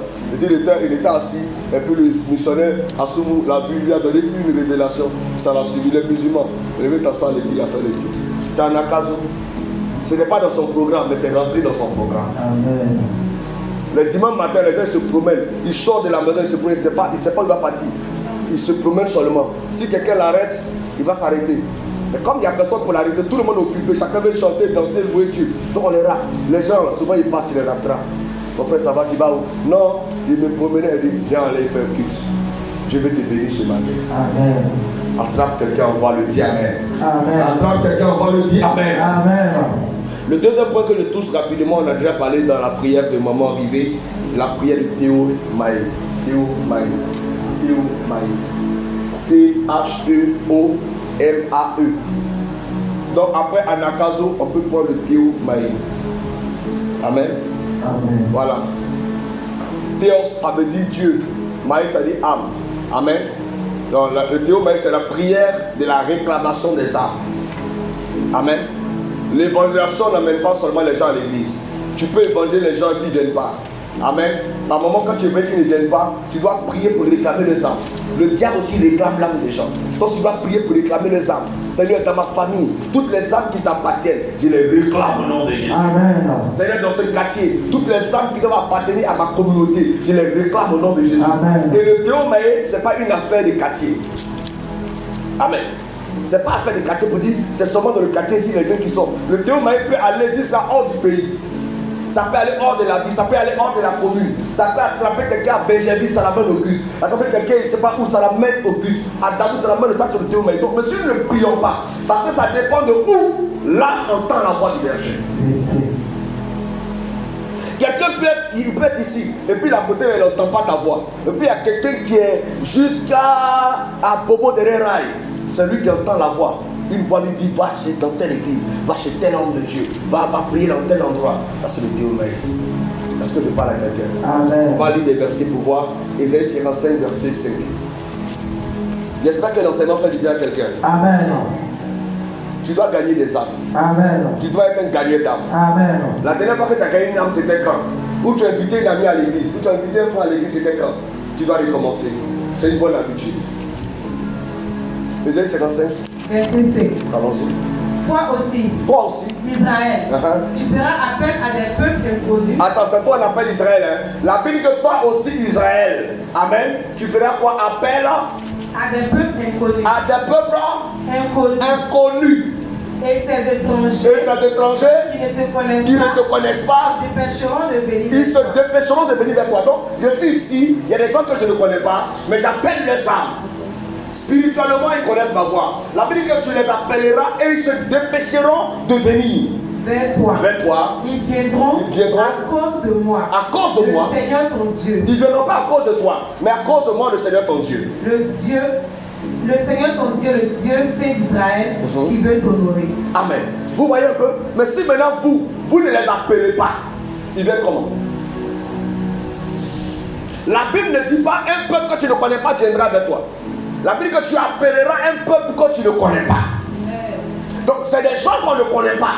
On ne les a jamais vus, ne les a jamais rencontrés. Mais spirituellement tu les appelles. Amen. Et pendant que tu les appelles, eux ils courent vers toi. C'est spirituel. Le fait même que tu sois ici, ça peut être aussi, on va dire quoi, le résultat du Théo Maï. Ton âme a été appelée. Il y a eu des prières, parce qu'aucune âme ne va que vers chaque âme ne va que vers l'endroit où Dieu l'a mandaté. C'est-à-dire, je ne peux pas me lever pour aller là où Dieu ne m'a pas envoyé. C'est parce que Dieu m'envoie là que je viens. Sinon, venant, il y a dépassé les églises. C'est une affaire de connexion. Amen. Alléluia. C'est ce qu'on appelle la terre de bénédiction. Amen. Amen. Église de Dieu. Nous devons être des gagnants d'âme. Nos frères souffrent, nos soeurs souffrent. C'est à nous, nos amis souffrent. Il y a des amis qui t'expliquent leurs problèmes comme ça. Au lieu de lui parler de Jésus, tu lui donnes conseil. Quand tu te dis, Jésus, il y a tel problème dans mon foyer, dis-lui que c'est Jésus qui est la solution. Amen. C'est là maintenant quand tu joues les sages, non. Si c'est comme ça, fais comme ça. Ta sagesse ne peut rien changer. Présente-lui Jésus. Elle dit, il y a telle maladie, Jésus. Il y a tel problème, Jésus. Mon mari me fatigue, Jésus. Il y a tel, Jésus. Frère, il n'y a rien d'autre que Jésus. Vérité. Dieu va faire que les gens vont venir vers vous. Les gens vont venir vous expliquer leurs problèmes. Donnez-les Jésus. Alléluia. Ne donnez pas l'argent, donnez d'abord Jésus. Amen. Amen. Amen. Amen. Amen. Prions pour que des âmes soient gagnées. Amen. Amen. Amen. Je vais terminer par cette dernière phrase. Le chrétien, alléluia, n'est pas un homme dérangé. Le chrétien, c'est quelqu'un qui est discipliné et organisé. La vie chrétienne est une vie disciplinée et organisée. Le chrétien, ce n'est pas un homme qui s'occupe de tout, qui court partout, qui est effrayé partout, affolé partout. Le chrétien n'a pas peur. Ce qui fait qu'on dit que tu es un enfant de Dieu, c'est que tu n'es pas troublé. Est-ce que je parle à quelqu'un? Amen. Le chrétien, ce n'est pas quelqu'un qui s'agite pour tout. Yes. Le chrétien, quel que soit le problème, il n'est pas agité. Vérité. Ce qui fait qu'on voit que, maman, il y a là à la foi, tel à la foi, c'est quand un problème arrive. C'est facile de connaître un chrétien bien pareil. Le chrétien n'est pas agité. Vérité. Le chrétien ne s'agite pas. Vérité. Jésus dit à Marthe, tu t'agites pour beaucoup de choses. Mais Marie a choisi la bonne part. Alléluia. Le chrétien, ce n'est pas un homme agité. Alléluia. Ce n'est pas un homme qui s'inquiète pour tout. Ce n'est pas un homme qui court dans tout. Le chrétien, sa vie est disciplinée. Sa vie est organisée. Il sait où il part, il sait où il met les pieds. Il sait ce que tu attends de lui. Ayons une vie chrétienne qui plaît à Dieu. Amen. Alléluia. Amen. Le chrétien qui veut gagner des âmes, il doit faire confiance au Saint-Esprit. Tu ne peux pas gagner une âme avec tes forces. Personne ne peut ajouter une âme à l'église. C'est moi qui vous le dis. Même si moi me les prêche, comment, ça ne peut pas ajouter une nouvelle personne à l'église. Si Dieu ne veut pas. Yes. On peut emmener 1000 personnes, ils vont répartir si Dieu ne veut pas. La Bible dit que c'est Dieu qui ajoute. Et Dieu ajoute quand il voit que vous êtes bien organisé. Donc tant que vous n'êtes pas bien organisé, Dieu ne peut pas ajouter. Donc le niveau de votre organisation va déterminer le nombre de personnes que vous êtes. Amen. Si déjà il y a les petits départements, problème de l'organisation, dans la police, ça devient un problème. Il faut qu'il y ait une bonne organisation. Est-ce que je parle à quelqu'un? Amen. Amen. Amen. Acte 2, 47, rapidement, ce sont mes dernières paroles, rapidement. Excusez-moi.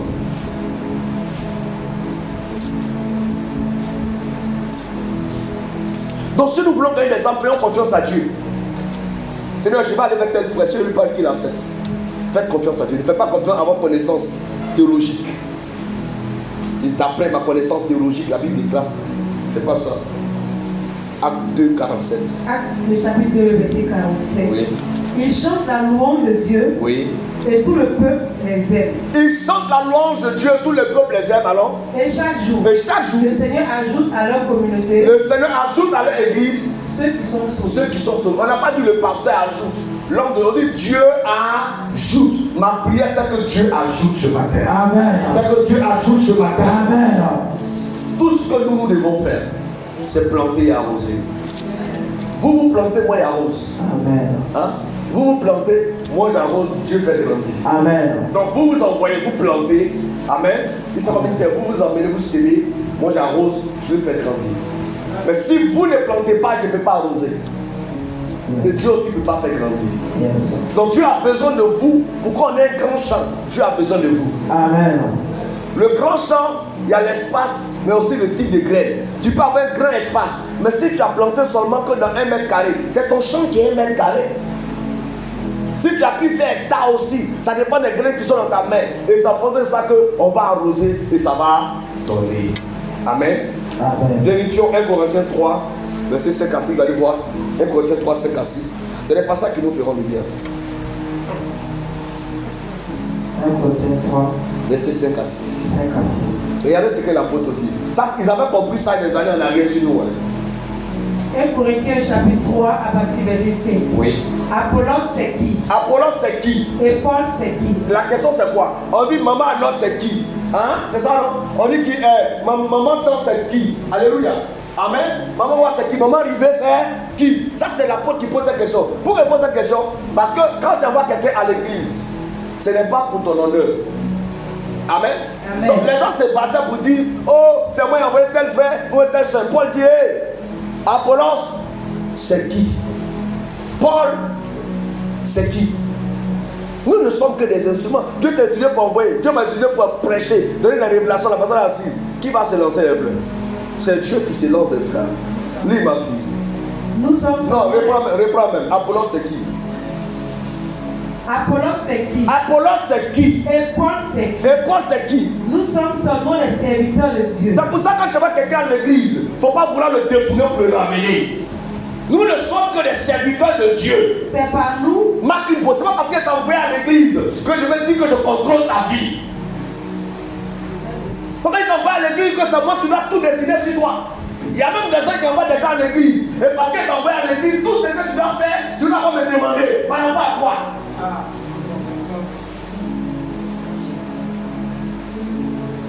Tu m'as envoyé à l'église, laisse-moi me mettre à l'aise avec mon Dieu.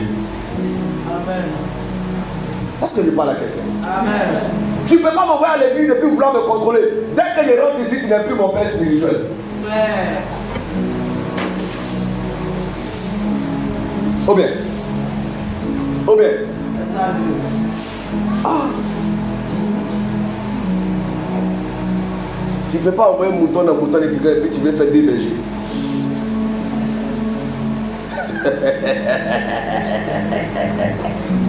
Est-ce que je parle à quelqu'un ce matin? Amen. Ok. Lis ma fille s'il te plaît. C'est par nous. Il dit nous sommes les chrétiens, c'est pas nous Que vous êtes devenus croyants. que vous êtes devenus des chrétiens. Et chacun de nous a travaillé. Et chacun de nous a travaillé Selon les dons que Dieu lui a fait. selon le don que Dieu lui a donné. Moi, j'ai planté. J'ai planté. Apollos a arrosé. Apollos a arrosé. Mais c'est Dieu qui a fait. Mais c'est Dieu qui a fait pousser. Amen. Simple. Nous ne sommes que des instruments que tu as utilisés. Tu as attrapé le frère, tu l'as envoyé. Dieu a ouvert mes yeux, il a dit qu'il a un problème. Dieu l'a délivré. Il ne faut pas aller le caler pour dire c'est à cause de moi que Dieu t'a délivré. C'est ça les sages qu'on enseigne comme ça. Même ce n'est pas le pasteur. Il t'a envoyé. Le pasteur t'a délivré maintenant. Non. Apollos a arrosé. Alléluia. Amen. Moi j'ai planté, Apollos a arrosé. C'est Dieu qui a fait ça. Amen. Toute la gloire est à Adonai. Alléluia. Toute la gloire est à l'Éternel. Alléluia. Alléluia. Amen. Réjouissons-nous de ce que Dieu nous a fait grâce. Amen. Il nous a appelés à son admirable lumière. Prions pour avoir la grâce de voir les choses croître. Vous savez, il y a des femmes qui ont mis des enfants au monde, mais qui ne verront jamais ces enfants grandir. Vous savez pourquoi? Parce que voir croître est une grâce de Dieu. Voir grandir est une grâce de Dieu. Tu peux faire quelque chose, mais tu ne peux pas voir la chose grandir. Il y a des gens qui ont même construit des maisons, mais n'ont pas vu la fin. Tu peux voir une chose commencer sans pouvoir voir sa fin. C'est pour ça que voir grandir est une grâce de Dieu. Amen. Vous devez prier pour voir grandir vos enfants. Amen. Priez pour voir grandir vos entreprises. Amen, je reçois. Priez pour voir grandir votre église. Amen, je Priez reçois. pour voir grandir vos affaires. Amen, je reçois. Priez pour voir grandir vos dons spirituels. Amen. Que tout ce que Dieu a planté en vous grandisse. Amen. Quand vous allez commencer à grandir spirituellement, vous allez avoir un poids spirituel. Amen. Les esprits, vous n'aurez plus besoin de les combattre. Lorsqu'ils vous verront, ils fuiront. Alléluia. Quand tu grandis, tu deviens lourd. Le poids d'un bébé n'est pas égal au poids d'une grande personne. On est d'accord? Et on peut grandir en fonction de son âge. Il y a l'âge, à un certain âge, il y a une taille que tu dois avoir. Amen. Et le poids va définir la quantité de nourriture que tu as consommé. Et Dieu veut que tu manges bien spirituellement pour que spirituellement tu sois lourd. Et quand tu es lourd spirituellement, tu as une identité spirituelle. Et cette identité va te révéler dans le monde des esprits. C'est cette identité qui va faire que les démons vont avoir peur de toi. Il dit, nous connaissons Jésus, nous connaissons Paul. Nous avons leur identité. Mais vous qui êtes vous, que les démons de ta famille connaissent ton identité. Amen. Que les sorciers connaissent ton identité. Amen, je reçois. À partir d'aujourd'hui, que Dieu réveille ton identité. Amen. Que Dieu impose ton identité. Amen. Que Dieu affiche ton identité. Amen, je reçois. Et que ton identité soit affirmée. Amen, je reçois. Hier, Yes. c'est hier. Claire. Mais aujourd'hui, Hey. c'est un nouveau départ. Amen. Hier, on pouvait te cacher. Yes. Hier, on pouvait te faire des choses. Yes. Hier, on pouvait te lier par la sorcellerie. Yes. Hier, on pouvait te mettre dans une boîte. Yes. On pouvait t'emmener la maladie. Yes. On pouvait te lancer la poisse. Yes. Et depuis que tu connais Jésus, Hey. et que Dieu t'a donné un père spirituel, Amen. cela n'est plus faisable. Amen. Cela n'est plus possible. Amen. Cela n'est plus possible. Tout sorcier qui s'amuse avec toi aussi meurt aussi dans la maison. Amen. essayer. C'est en essayant qu'il mourra. Amen. Toute personne qui se lèvera contre toi, Maintenant, l'Éternel le fera tomber à au terre. nom de Jésus. Toute flèche qui sera orientée vers ta maison Maintenant, n'aboutira pas au nom au de nom Jésus. de Jésus. Pendant que je suis en train de parler, je vais proclamer de la vie de 14 personnes. Le combat de ta famille va s'arrêter. Le combat de ta famille va s'arrêter. Le combat de la sorcellerie va s'arrêter. Toute personne dans votre famille, tu combattais tes enfants, tu combattais ton mari, tu combattais ton intelligence, tu combattais ton intelligence. Pendant que je prophétise, je vois le ciel ouvert, je vois les gens inondés de parole. Le combat est régulier. Le combat est réel. Ils n'attacheront personne. Ils n'arrêteront personne. Ils ne fermeront personne. En cette rentrée scolaire qui s'annonce. En cette rentrée scolaire qui s'annonce. Je protège l'intelligence de tes enfants. En cette rentrée scolaire qui s'annonce. Je protège ta finance. Je protège tes affaires. Je protège tes activités. Je protège au nom de Jésus. Je déclare. Pendant que nous entrons dans le monde de cet homme, j'étais pas violent. J'étais pas de mort. Je n'étais pas dominé par la sorcellerie. Pendant que je me tiens ici à l'hôtel, je déclare que la sorcellerie ne sera pas chez toi. La loi ne sera pas chez toi. La honte ne sera pas chez toi. La frustration ne sera pas chez toi. Je déclare au nom de Jésus de Nazareth que le pouvoir mystique du diable est paralysé. Lève ta main droite. Yes, sir. Et tu vas prier pour ta famille. La Bible déclare qu'il n'est pas bon que l'homme soit seul. Ta famille doit expérimenter la gloire de Dieu. Amen. Il doit avoir des réunions de mariage, Amen. des réunions de danse, Amen. des réunions de voyage, Amen. des réunions de construction. Amen. On ne doit pas s'associer pour parler d'enterrement, Vérité. pour parler de mort. Vérité. Pendant qu'on va prier le Seigneur, Yes. tout malheur qui vise ta maison, Maintenant, comment t'as prié le Seigneur? prie le Seigneur. Frères et sœurs, Prie le Seigneur. convertir.